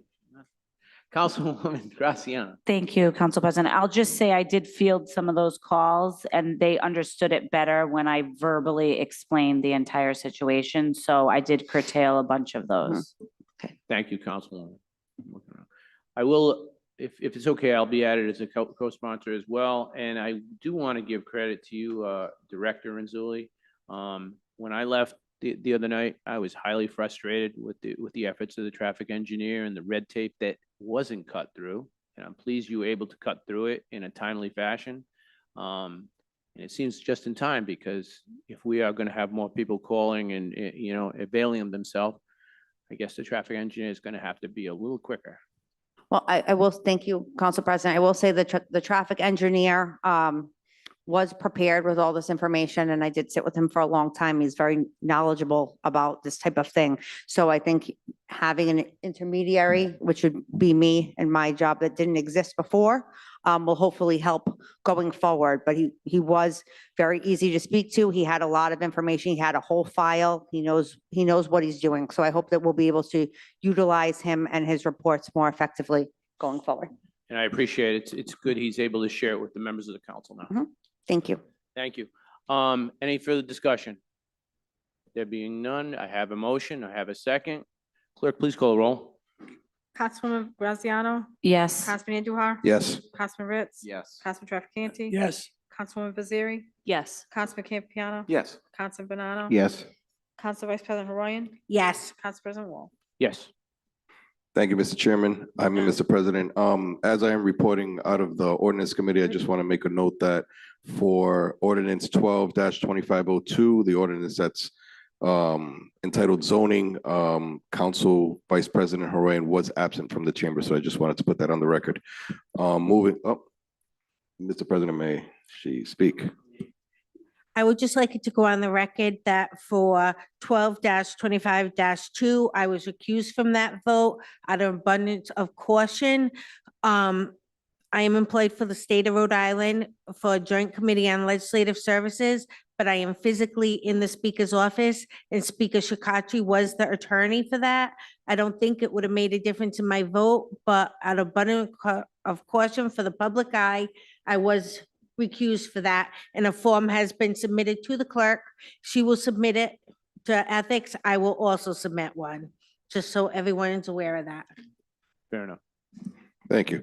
Moving on to a resolution requesting the General Assembly to consider swift action to change the date of September 2026 Rhode Island statewide primary election due to concerns regarding the Labor Day holiday. It was passed out of committee. I urge passage. Is there a motion to approve? Motion to approve. Second. All right, before I take any discussion, I say I appreciate the efforts of Director Lima. And thank you for coming in and once again being available for any questions. Is there any discussion? I see none. Clerk, please call the roll. Councilwoman Vaziri? I'm Yes. sorry, Councilwoman Graziano? Yes. Councilman Andujar? Yes. Councilman Ritz? Yes. Councilman Trafficante? Yes. Councilwoman Vaziri? Yes. Councilman Campiano? Yes. Councilman Banano? Yes. Council Vice President Haroyan? Yes. Council President Wall? Yes. All right, moving right along to public comment. This would be public comment on undocketed matters. All right, if anyone would like to make public comment this evening on things that are not on the docket, please step up to the podium, state your name and address for the record, and you'll have 4 minutes. I see none at this time. Tom, is anyone online who'd like to make public comment on undocketed matters? There's no public comment online. Okay, once again, I'm going to close public comment. We're going to move on to election and appointment of city officials. This time I'm going to entertain a motion to approve the reappointment of Daniel Connors to the Audit Committee for the term of December 31st, 2025 to December 31st, 2027. This was requested by Councilman Andujar. Is there a motion to approve? Motion to approve. Second. Any discussion? There being none, clerk, please call the roll. Councilwoman Graziano? Yes. Councilman Andujar? Yes. Councilman Ritz? Yes. Councilman Trafficante? Yes. Councilwoman Vaziri? Yes. Councilman Campiano? Yes. Councilman Banano? Yes. Council Vice President Haroyan? Yes. Council President Wall? Yes. Moving on to the reappointment of Anthony Ritchie to the Audit Committee for the term of December 31st, 2025 to December 31st, 2027. This was also requested by Councilman Andujar. Is there a motion to approve? Motion to approve. Second. Any discussion? There being none, clerk, please call the roll. Councilwoman Graziano? Yes. Councilman Andujar? Yes. Councilman Ritz? Yes. Councilman Trafficante? Yes. Councilwoman Vaziri? Yes. Councilman Campiano? Yes. Councilman Banano? Yes. Council Vice President Haroyan? Yes. Council President Wall? Yes. Moving on to the appointment, make sure I'm in the right place. Bada bing. Moving on to the appointment of Alvin Candelario to the Audit Committee for the term of February 17th, 2026 through December 31st, 2028. This was requested also by Councilman Andujar. Is there a motion to approve? Is there a- Motion. is there a Motion to approve. Second. Second, any discussion? Were we given a resume? Because that's a new appointment, I believe. Yes, there's one in the packet.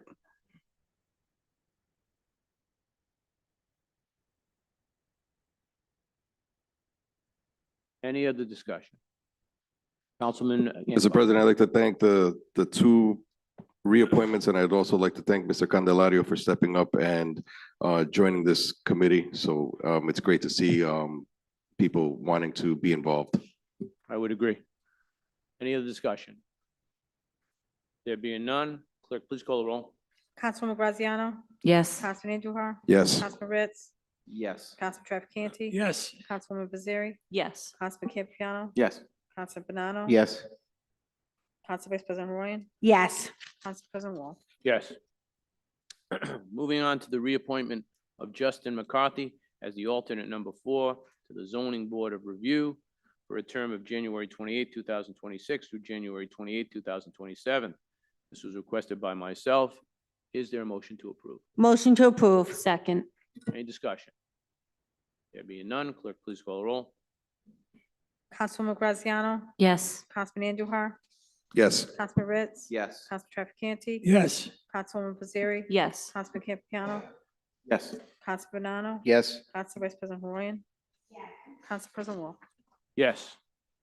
Moving on to the reappointment of Richard Santa Maria as citizen number 3 to the Board of Contract and Purchases for the term of November 17, 2026 to January 1st, 2027. This was requested by the majority leader. Is there a motion to approve? Motion to approve. Second. Any discussion? There being none, clerk, please call the roll. Councilwoman Graziano? Yes. Councilman Andujar? Councilman Ritz? Yes. Council Trafficante? Yes. Councilwoman Fazzari? Yes. Councilman Campiano? Council Banano? Yes. Councilwoman Horoyan? Yes. Council President Wall? Yes. Next is the reappointment of Doris Blanchard as citizen number 2 in the Board of Contracts and Purchases for the term of January 5th, 2026 to January 4th, 2027. This was requested by the majority leader. Is there a motion to approve? Motion to approve. Second. Any discussion? There being none, clerk, please call the roll. Councilwoman Graziano? Yes. Councilman Andujar? Yes. Councilman Ritz? Yes. Council Trafficante? Yes.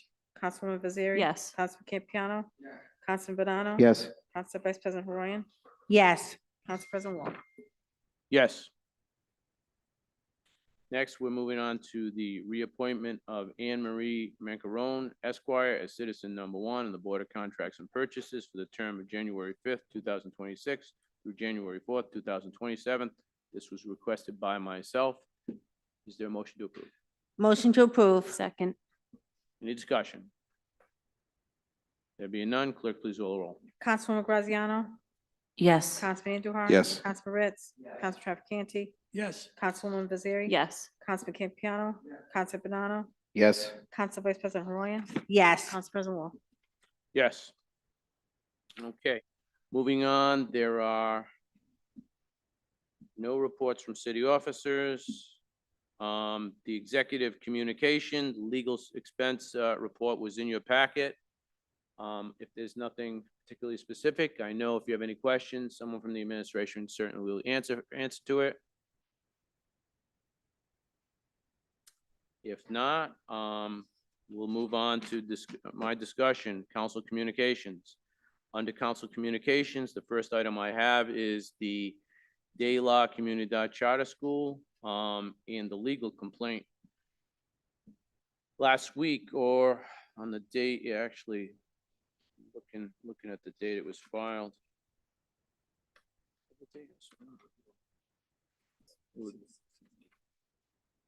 I'll give that to you. I don't have the whole thing in there, actually. But I'm gonna say 2 weeks ago, a complaint was filed in Superior Court by the city of Cranston and the city of Pawtucket against the De La Comunidad Charter School and Ride for their passage, as we and Pawtucket believe that it was passed not according to the ordinance that would classify it as a network charter. That's last time I specified that a network charter is one which includes both, sorry about that, which includes both elementary and secondary schools. Such a charter would require the city council of said city, said sending city, ourselves and Pawtucket, along with Providence, to have filed a resolution approving of them using us as a sending city. We didn't give them a resolution. They didn't ask us a resolution. It is their contention that they're not a network charter. So we filed a complaint. You have the date on that, Mike? Not yet. I don't have the date. I'd have to find it. It is in your packet. I just don't have it on the computerized. It should be, it was sent to all of you. We haven't heard back from Superior Court yet. Solicitor Malay worked in, I know you worked on it to some extent as well. Solicitor Malay and Amanda Cashion from the school committee worked on it on behalf of the city of Cranston. I guess it was a similar situation in Pawtucket. We are on the same lawsuit, but if council attorney would like to speak on it, I certainly, unless you have questions that, No, I did speak to Solicitor Malay today. The case has been filed in a timely manner. We're waiting for a summons to be generated by the Superior Court. Once the summons is filed in the court, then we need to serve the complaint on the Rhode Island Department of Ed and the City of Providence as a defendant because they're interested parties in this, obviously. And then from that, there'll be a whole schedule and basically we're asking the court to look at the statute that establishes this and whether or not RIDE either violated the statute or they didn't, meaning did they get the proper resolution to approve this? So it's not going to happen overnight, but it is a process that's going to be followed. And I believe that because Pawtucket is in the same position that the city is in, I believe that Attorney Malay is indicating that he'll be working with that city solicitor as well to move the case forward. Other than that, there's really not much the council can do but wait for a judge's ruling. it's pretty much on here for informational purposes. As more information comes out, we certainly pass it on to you. I do stress the fact that, listen, it's often been said, it's said in the news, we're a country of laws. And regardless of how you feel about the charter school, in my view, and many of the attorneys I've spoke to, and as it's been often cited in this room, that it's very rare you can find a number of attorneys to agree with each other. Many of the attorneys I've spoken to agree with our position.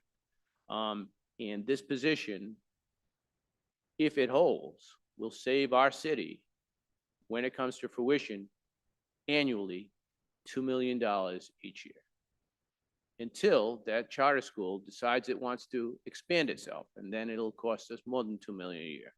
And given our current situation, and every year we look at our budget, that's a pretty heavy number. So that's why I put it on there, and I certainly will keep you posted on the success. Are there any comments? I see Councilman Bonanno. Thank you, Mr. President. I want to say thank you for taking the lead on this. I agree wholeheartedly. And I just want to say thank you for doing the right thing for the city. And like you said, in this instance, whether or not we agree or disagree with what the charter school stands for or what they're going to do, you got to follow the rules. You got to follow the rules. All of us are here for a reason, and we're the check and balance. And to me, it's a clear shirking of the rules.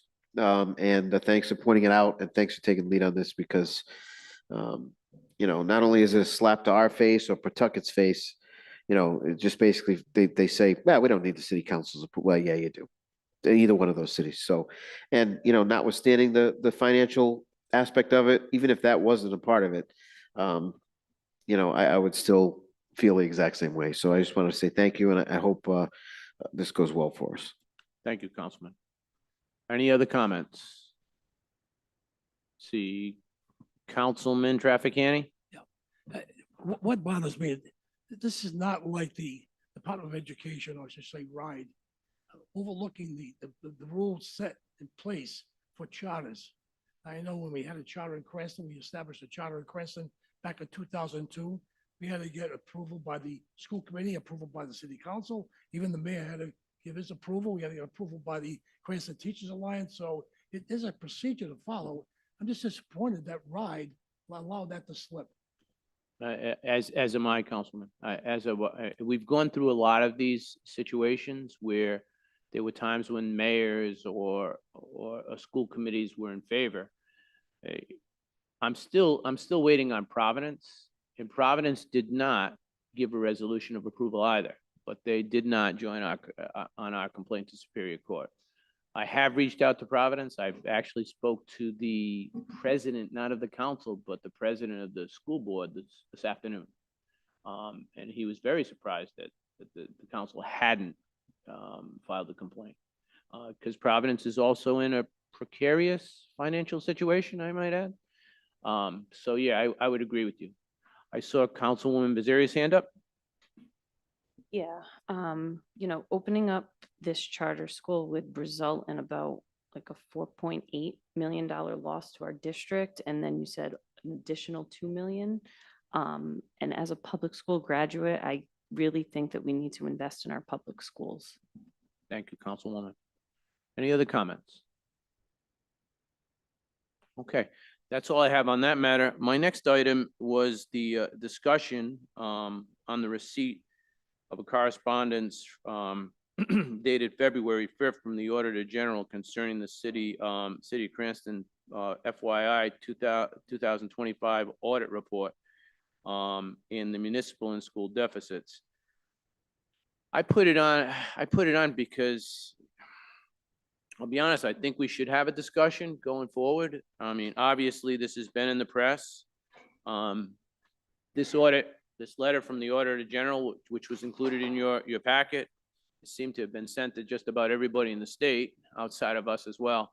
I believe Attorney Marcel is the only one who didn't receive it. I sent it to him. There's certainly, and I see Director Igo here, and I don't know if you're here to answer questions on this, or do you have anything you wanted to say before I just wanted to comment the substance of the letter. I know it's early in the.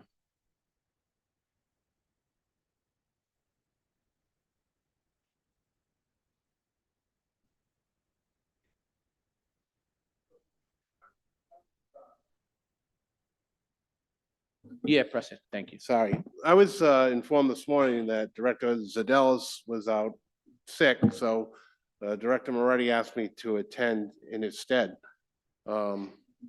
I threw together a packet because I know I spoke to the auditor today, and the printed version of the audit isn't available yet. It's on its way here That's what I through heard, too. FedEx. So he said that he had spoke to yourself and Councilman Angela, and there's a meeting scheduled for Monday night to have them give their presentation. But I do have printed copies of what I thought was relevant. Thank you. If there's any questions, I'm more than glad to help. Okay. Well, thank you for printing it. When I spoke to the auditor, they were gonna have it there in a couple of days. I guess it's not. It's not here yet. I guess it's not as fast as it used to be, huh? The actual audit is on the website. Yeah, we received but that and I've been The through paper it. copy hasn't arrived yet. Okay, listen, just going through the letter, I won't go through everything in here, but certainly we're concerned with the numbers that come through. Absolutely. Concerning our general fund and the fiscal year, resulting in a operating deficit of 6.5 million. If I go through this letter, I won't go the whole thing.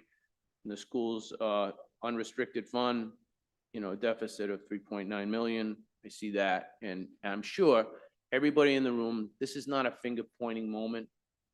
It's a moment where we got to say, what happened? How do we get here? What are we going to do to fix this?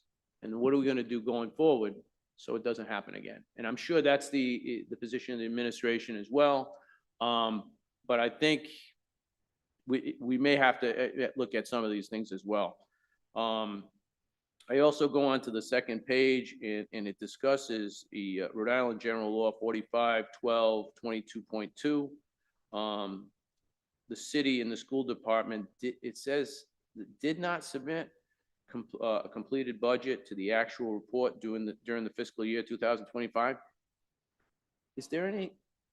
That's what it says in the letter on the second page towards the bottom. It is true. Is that true? Yes, it is. I mean, we did not submit it, but we do post it every month, and I send it out electronically every month to the council, the rating agencies, and the administration. Right. So does the law say, and please help me, that the reports that I get, so I went through all my monthly reports, right? Were we supposed to send it to this office here, and as well as this, is this something we haven't been doing in the past, or? Yeah, is this we new law? used to send it to them all the time, and then when COVID came around, they changed the report and it was kind of laxed off. And then we received that letter, the second letter that's in that attachment on March 3rd of last year, saying they were going to start back up in fiscal year 26, which started in July of last year. So the first report due to them was now in January. And I forwarded the report that's on our website to the Auditor General and the Department of Revenue. So everyone's well aware of where we're at. So we're back on track with that matter. Correct. Which is good to hear. Also on that same page, they discuss encouraging the city and school officials to consider implementing budgetary and spending controls for the remainder of the fiscal 2026 to minimize any potential operating deficits for the fiscal year ending next year, June 30th, 2026. I assume that's what you guys must be having meetings regarding this now. Yes, we are. Yeah, we have the and- last and- month or and two. I'm not expecting you to give me something today, but the council, I believe it'd be important for the council to be updated on this matter. All right, as we Yes. go forth. Maybe during the finance committee meetings, that might be the best forum for that. We have, I don't know if you'll be ready. We're gonna have one, the first finance committee, if I'm not mistaken, will be on March the 2nd. And we are going to, so that would be something to think about, so we have those in mind.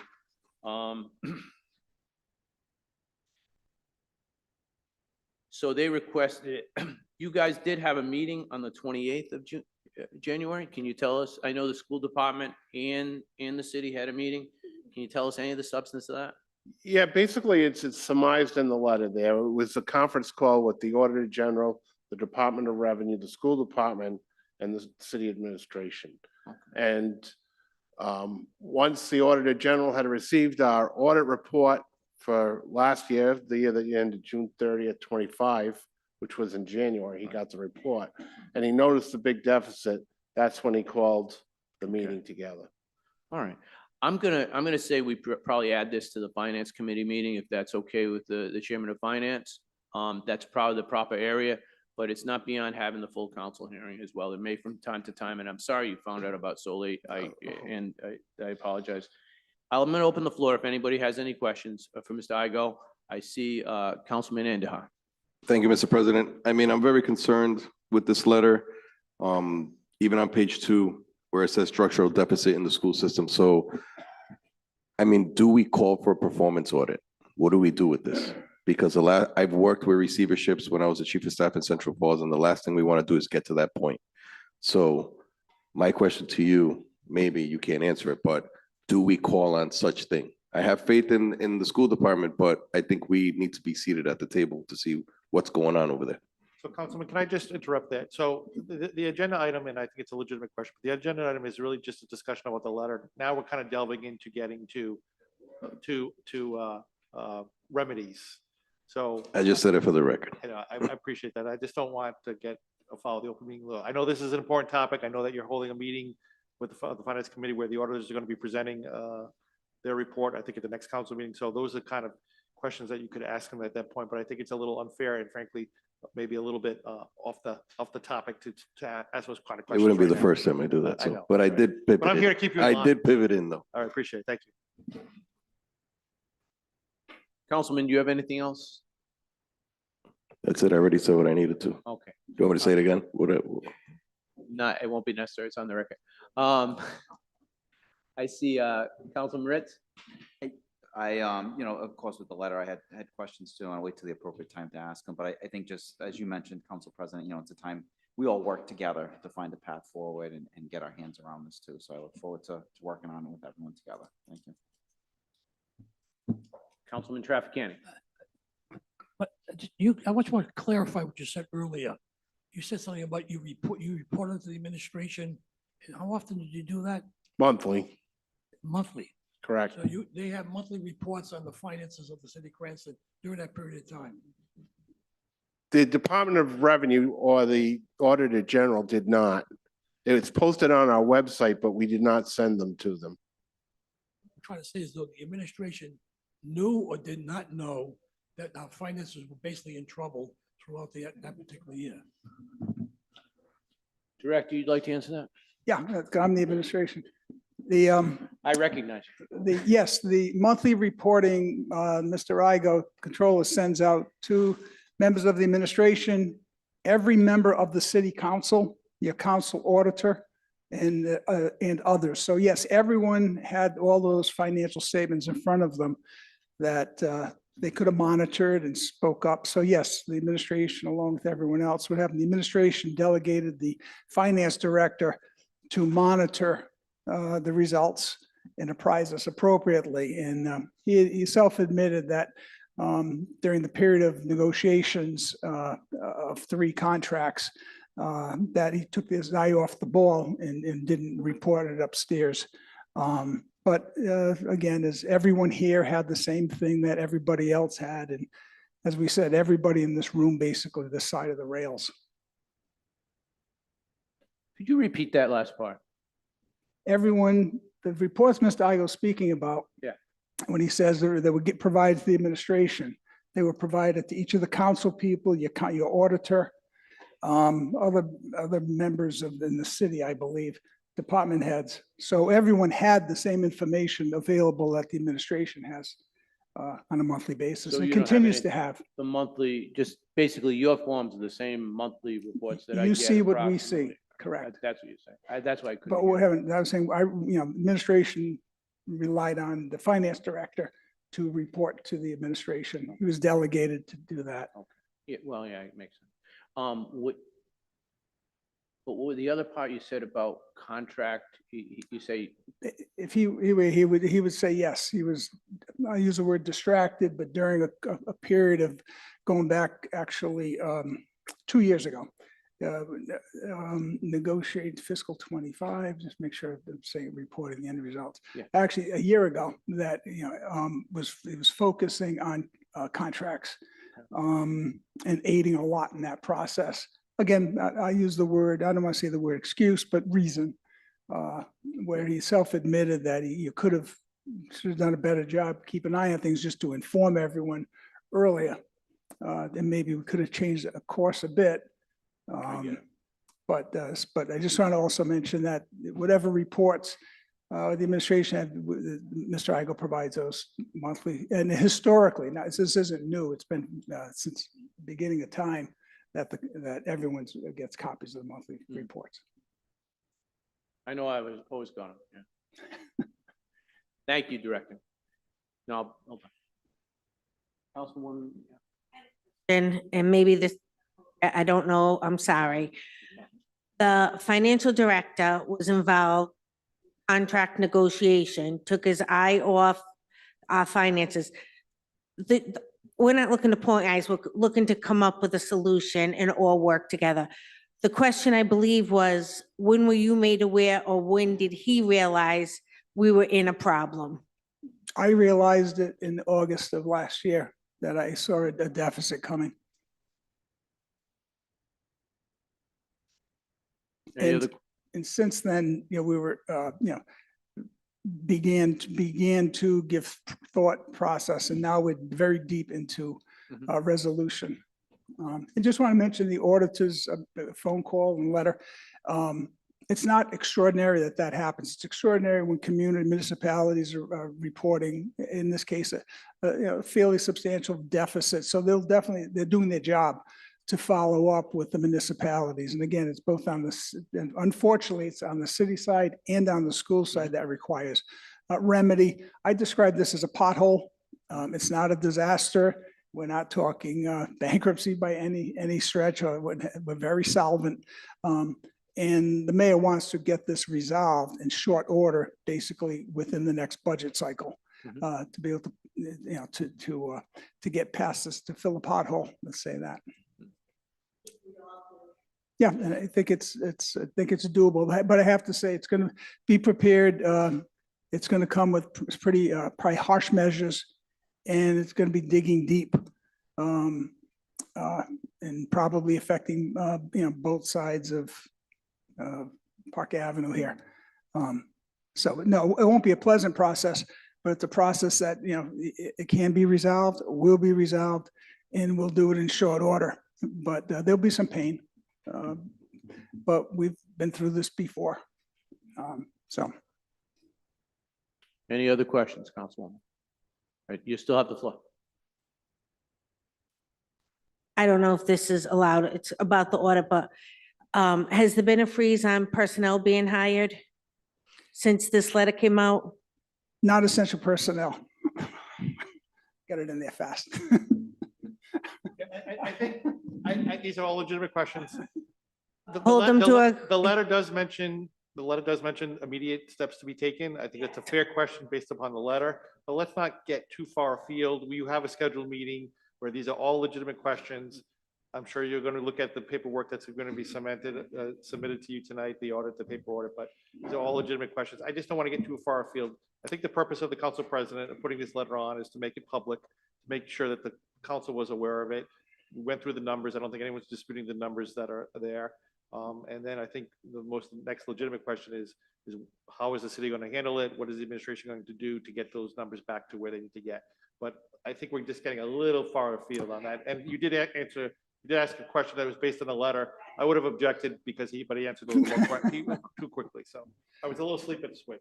Okay, during the hearing, I will be asking any new hires since 8/2025 and salaries and job description.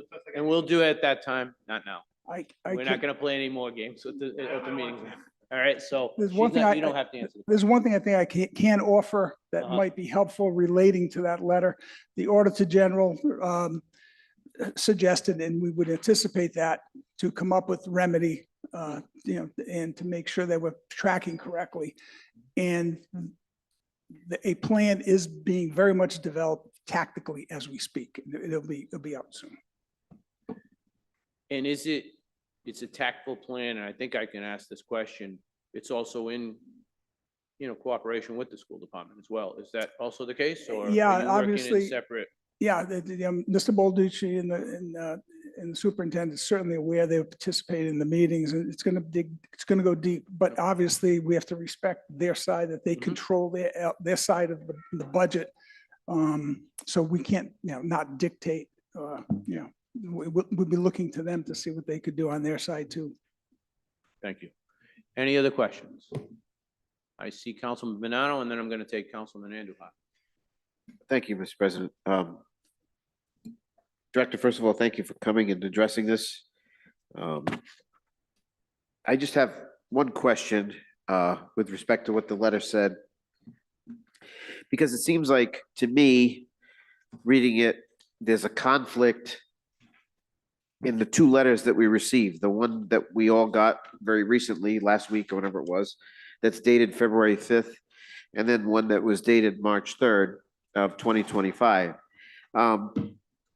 In the third paragraph on the second page, it alludes to that there were reports that weren't filed on time. But the original letter said that we have to file those reports for FY '26, which is the year we're in. The original letter says that if we filed some stuff, it would have been easier to tell what was going on. So that to me that doesn't jive. That to me is a conflict. Are we supposed to file these things for FY '25 or FY '26 based on what the Auditor General says? And then if we did miss something, why? Yeah, through Mr. Igo, I believe, if I have this correct me if I'm wrong. What he had mentioned and I elaborated on was, everyone in the council, the city was informed. However, the filing with the state, the Auditor General's office and Department of Revenue, they had not received the reports. Is that correct, Mr. Igo? So that's the clarification or reconciliation. All right, so my question is based, and I could be wrong, but what I'm saying here is, first of all, I guess, was that required? Because what they're saying is it's required for FY '26, unless I'm misreading something. Yeah, okay, I'm gonna have Mr. Igo. Yeah, that's fine, yeah. I was not provided the letter, if you will, that went to the municipalities of March 3rd, 2025. Okay. Which talks about the reporting, so maybe Mr. Igo could elaborate on that answer. Yeah, Thank you. Mr. Igo will answer. Yeah, because he actually, when I asked the question before, I did ask that, is it required? I believe that's the same question Councilman Bonanno was asking, pretty similar. Was it required in FY 2025? Yeah, I heard COVID and Yeah. some of the stuff was relaxed and now it's coming back. But Correct. But what exactly did they say we missed And I have two follow-ups. In March, when we received that letter, they were saying, starting in the following July, they were gonna go back to the way that we used to report. So that meant that we had to start reporting for the second, third, and fourth quarter of each fiscal year. So the second quarter would have ended December 30th, December 31st of 25. So the first report due back to them under the new guidelines that were established in the March letter was due January 31st. Okay. And due January 2026. We missed that, I assume. Is that correct? Yes, in the meeting we had with them at the end of January, they said they hadn't received it yet. So after that meeting, I had emailed a copy of the report to them, both the Auditor General and the Department of Revenue. All right, so they got the information then and then generated this letter. So we didn't, it sounds like we missed something, but we really didn't. We missed it, and then if it was due at the end of January, and they're sending us a letter February 5th. Right, because we had the meeting, the Zoom call with them at the end of January. So this was the Auditor General's response to you people to let everyone know what was going on at that time. Yeah, because to me, missing deadlines, regardless of the outlook, is not good. But it doesn't. They say we missed something, but it sounds like if we missed it by 12 seconds, which is still not great. But it's not the end of the world either. It's not like we went months and months without filing stuff, which is what the stratosphere of social media is saying that we did. So I just wanted to get on record that that's not accurate. You know, correct, because those reports, even though we did not physically email them to them, they were available on our website. All right, thank you. Thank you. Councilman Andujar. I have a question for Director Moretti. And I'm gonna stick to the letter. So Director, as I read this letter and you go through it, it keeps on referring to he or that department or that state agency is gonna meet with city, school, and state officials. Does this body have a seat at that meeting, at the table? That's the question I have for you. We would. At these meetings, is this body invited to that meeting? We'd have to ask, it would be their meeting. I believe not, because it's administrative matter to correct it, but you can speak with the Auditor General. I don't want to speak on his behalf. But and by the way, again, that's pretty standard operating procedure for follow-up, and they'll be doing that until they probably see that corrective plan in place over the next several months. And then they'll monitor that that progress for the next year or so.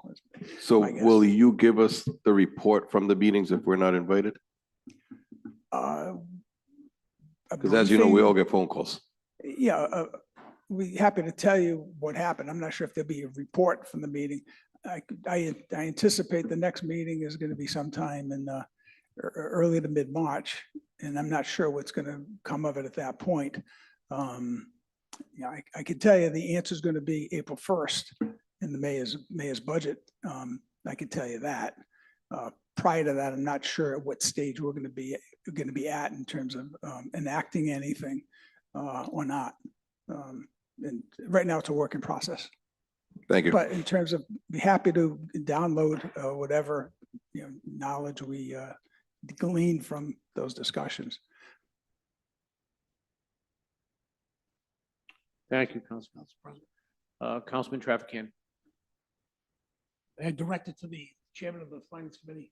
Certainly. Councilman, I realize in our Finance Committee meeting, I assume the administration is going to have their finance director here and the auditor here. Are we inviting anybody from the Auditor General's office also? I had that conversation with him. He basically wanted us to get through the audit first, and then he will make himself available if he needs to come in. If I want, I just want to ask one question before I lose it. So whoever can answer it, Mr. Igo or Director Moretti, what facilitated, if they weren't getting the reports for the 2025 fiscal year. What facilitated the letter? Was it the It was- audit? It was the order, it was the financial results The result of the audit? is what that- what yeah. triggered it. Okay. Yeah. That's what I assumed because, you can only get, all the financial statements only tell you, they give you a snapshot up to a certain point. And people, you could explain away almost any deficit until the end of the fiscal year, right? This is gonna come later, this is come bada bing. So you kind of like, until the game's over, you don't know what the score is over. At the end of the fiscal year, that last report, that's when we knew we had a deficit, really.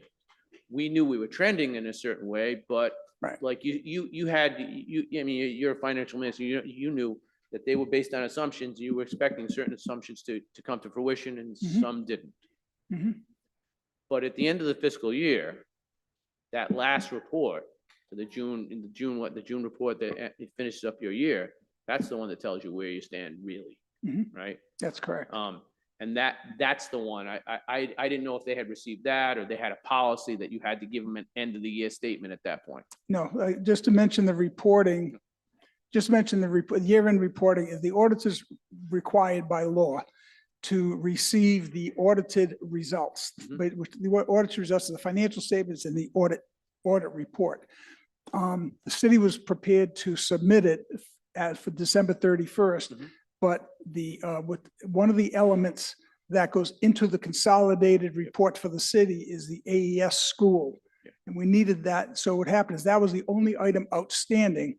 So what happened is we could not file the financials for December 31st.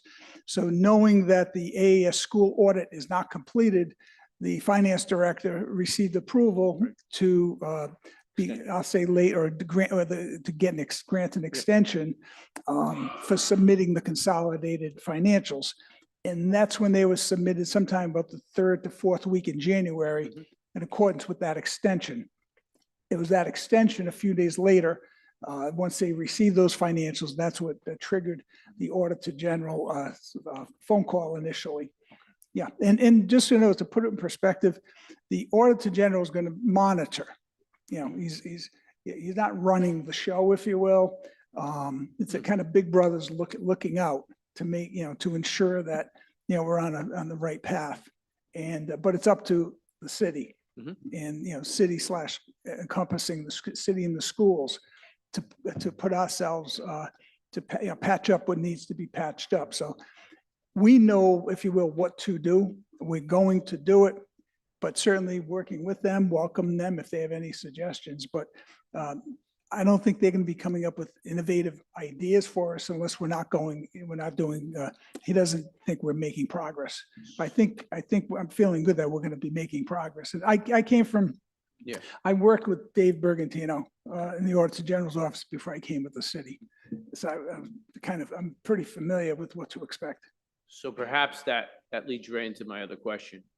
When you were discussing before the auditor's letter, I don't know if you used, and I can't go back into the tape, I don't have a photographic memory, but this is not extraordinary. Like, almost like, not that it's run of the mill, but are you saying that you had seen numerous municipalities in this situation, and just because now it's us, we now, and we're like, what, this can't happen? Sure. Is that what you're saying? Yes, whenever municipalities might hit a pothole, they'll have gone to the Auditor General's attention and they will respond by this, typically this monitoring. If it was immaterial, certainly they wouldn't participate. But because it was a material deficiency, they want to track it, and it's their job to track it. And before I ask a few more, we are going to put it on the agenda. If there's a report available, however you deliver it, I guess that's up to you. It's gonna We be want to be, listen, we want to be on the same page, Sure thing. basically. It's going to be a discussion. Like I can tell you right now, there'll be a meeting scheduled. I believe Lori Joe Fuso of his office is pulling together the next meeting, and I think she's scheduling, give or take, the week of the 10th, 15th area. And it's just see what progress has been made. What are you doing? Have you reacted to this? It's a checkup.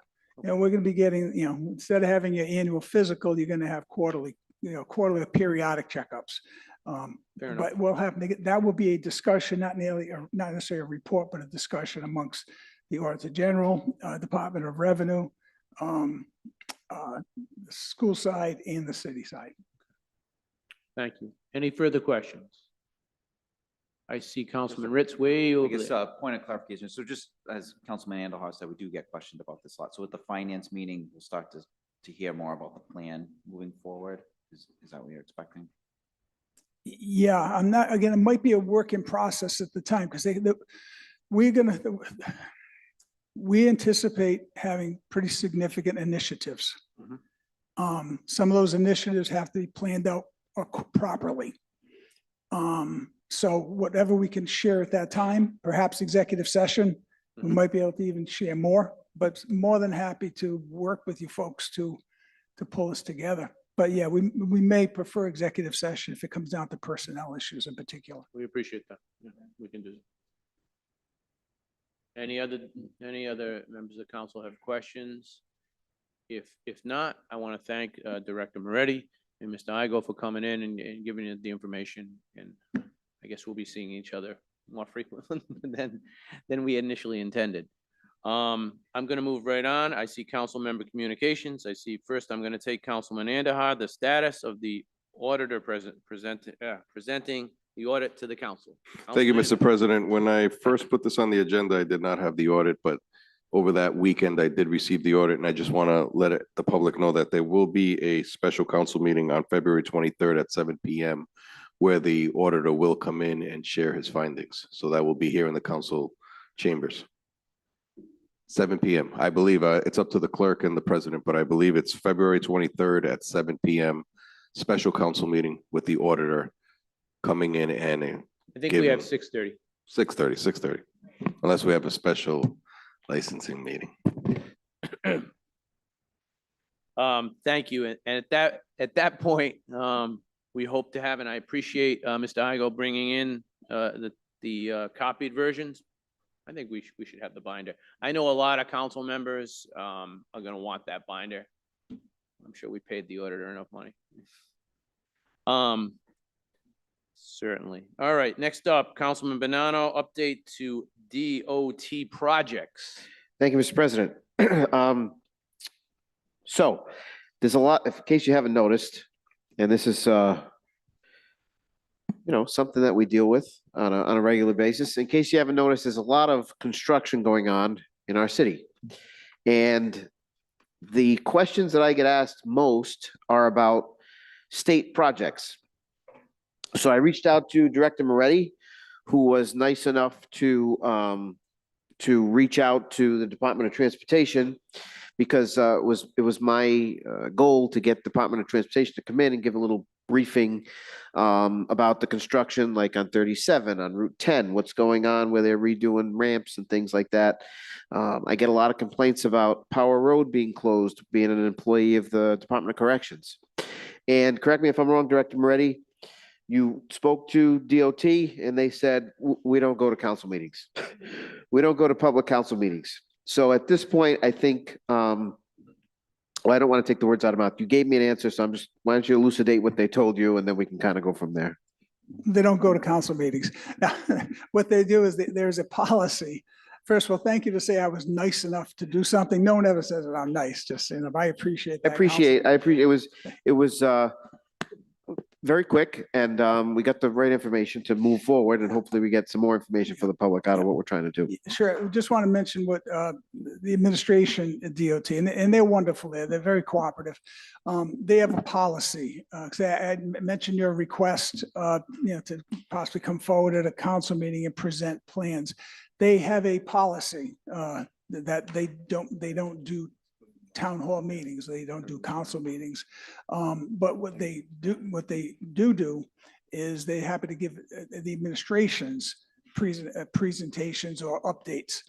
And at that point, so it won't necessarily be a council meeting, but they could come in and we could schedule a date to come into City Hall and present the administration, and members of the council and the public could be there. But not in the form of a council forum, if you will. Now, they're not looking to record it, but they will be, apparently there's probably some slides, and they believe they're able to leave us with some of those slides that can be used in the future.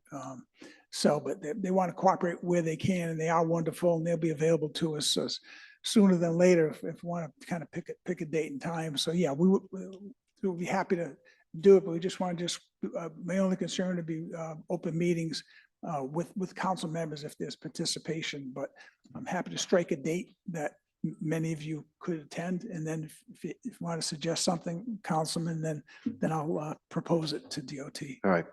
Okay. But they're wonderful and they're extremely informative.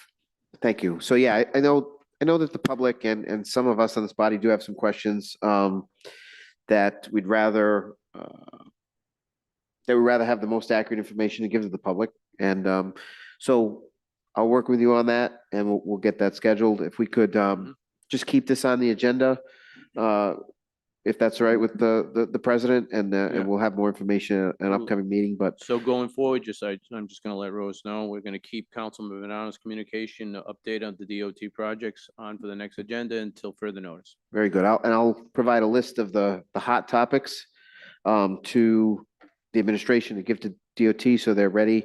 I mean, just to sort of throw it out there, be 37, and I'll put this in writing so you don't have to feverishly take notes over there, but 37, Route 10, Power Road, and various different places along 37. So it'd be at the end and where it intersects with Route 2, but I'll get to that list so at least they have some preparations. A lot of people are asking about that. So thank you to the administration, and hopefully we get some answers pretty quick. And thank you, Councilman Bonanno. Good heads up, putting this on. I did see you. Let me get the words out of my mouth. All right, Councilwoman Haroyan. Director Renzulli, I know that the state reps and senators get emails in their government emails whenever there's projects done in their area. Could you maybe get those emails and forward them to us if we're going to have DOT work in our area? I can certainly request them. And that might help you out also. I know we have a state rep that's very willing to help us, and he might get them for his area only, but legislative liaison might be able to get them for us. I'd be happy to do that. Thank you. Thank you. Any further comments? I see none. So we'll move on. Thank you once again, Councilman Bonanno, for putting this on the agenda. Moving on to council business matters carried over. At this time, we're going to look at ordinance 122503, authorizing the sale of city-owned property located at Cardinal Road, Assessor Plat 24, Lot 204, pursuant to the Charter Section 7.08, as amended by the City Council on January 20th, 2026. I did talk to Attorney Marcella. He said this is Marcello, pardon me. It's been a longer night than I thought. Marcello, and he says this passes the legal snuff test. Is there a motion to approve? Motion to approve. Second. Is there any discussion? Just so the council knows, this was as a result of Councilwoman Graziano's concerns about the other provision. But it's the other ordinance that was in the books when the city sells property, so it specifically exempts it from that provision. So it's added in. Does that make sense? It does. Councilwoman, would you like the floor? Thank you. No, I appreciate you guys looking this, and I apologize. I was away at the last meeting, but I did send it in to the president and Attorney Marcello. It was important that we get this right, and I guess I'll just say out loud, can we get it right the first time before it comes to us? So I don't know, I'm just, this is like the third time something's happened. So I just want to put it on the record that we need review of these before they come to the City Council, because we can't be doing this on the floor. Agreed. Any further comments? There being none, we have a motion. I have Councilman Graziano? Was there a motion? I made the motion. All right. You seconded it? Very good. Just making sure. Okay. Go ahead, clerk, please call the roll. Councilwoman Graziano? Yes. Councilman Andujar? Yes. Councilman Ritz? Councilman Trafficante? Yes. Councilwoman Vaziri? Yes. Councilman Campiano? Yes. Councilman Banano? Yes. Council Vice President Haroyan? Yes. Council President Wall? Yes. All right, moving along. Ordinance 122602S, ordinance authorizing the establishment of a revolving fund for the school building improvements submitted by the Finance Committee January 20th, 2026. This was sponsored by Mayor Kenneth Hopkins, co-sponsored by Councilman Bonanno, Trafficante, Councilman Andahar, Councilman Ritz, Councilwoman Vaziri, Council Vice President Haroyan, and myself. Is there a motion? Motion to approve. Second. All right, any discussion? It would appear we're in good shape here. I see none. Clerk, please call the roll. Councilwoman Graziano? Yes. Councilman Andujar? Yes. Councilman Ritz? Yes. Councilman Trafficante? Yes. Councilwoman Vaziri? Yes. Councilman Campiano? Councilman Banano? Yes. Council Vice President Haroyan? Yes. Council President Wall? Yes. Okay, moving on to new business. If there are no objections, I'd like to entertain a motion to refer all matters of new business to their respective committees. So moved. Second. You have an objection? No objection. No objection. All right. I'm not sure what you're saying. You have an objection? All right. All right, we'll go one by one. Very good. Wait, can I ask a question about the objection through the chair? Are we just gonna remove one? Yeah. So just remove it and then we'll do the others as a block. Is that okay? Yeah. I guess we moved from 3 to 2. All right, well, how am I gonna, and you know what?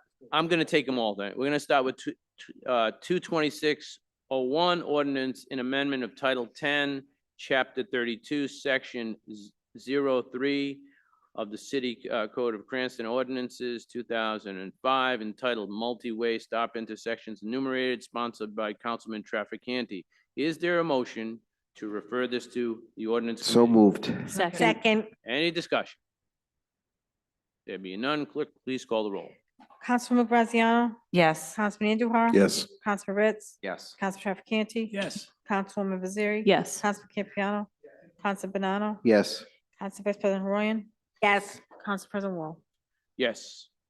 Moving on to 2602, ordinance and amendment of Title 10, Chapter 12, Section, wait, let me just finish saying it.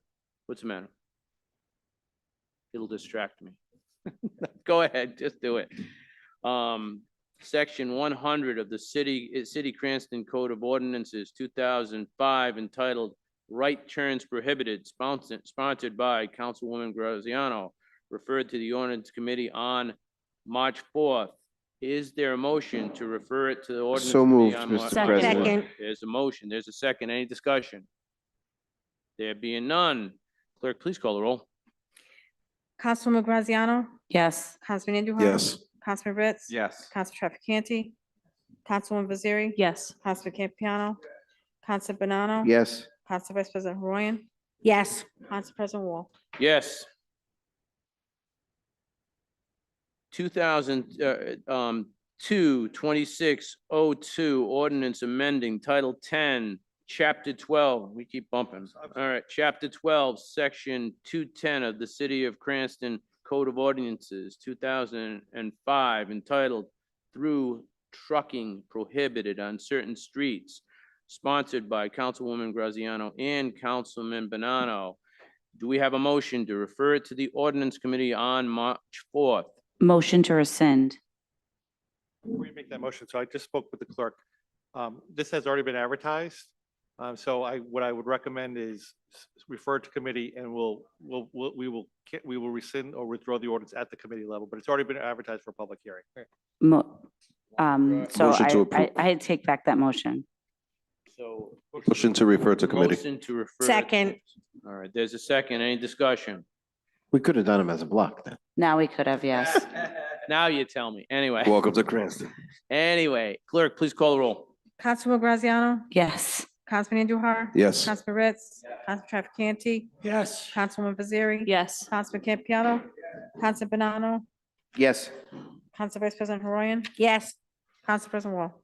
Yes. Motion to refer the claims listed to the March 2nd Claims Committee meeting. So Is there a moved. motion? Second. Any discussion? There being none, clerk, please call the roll. Councilwoman Graziano, Councilman Andujar. Yes. Councilman Ritz, Council Trafficante, Councilwoman Baziri, Yes. Councilman Campiano, Councilman Banano. Yes. Council Vice President Haroyan, Council President Wall. Yes, there is no further business before this council this evening. I'm looking for a motion to adjourn. So moved, Motion Mr. to President. adjourn. Second. All in favor signify by saying aye. Aye. Opposed signify by saying nay. The ayes have it. The motion carries. This meeting is adjourned. Thank you and good night.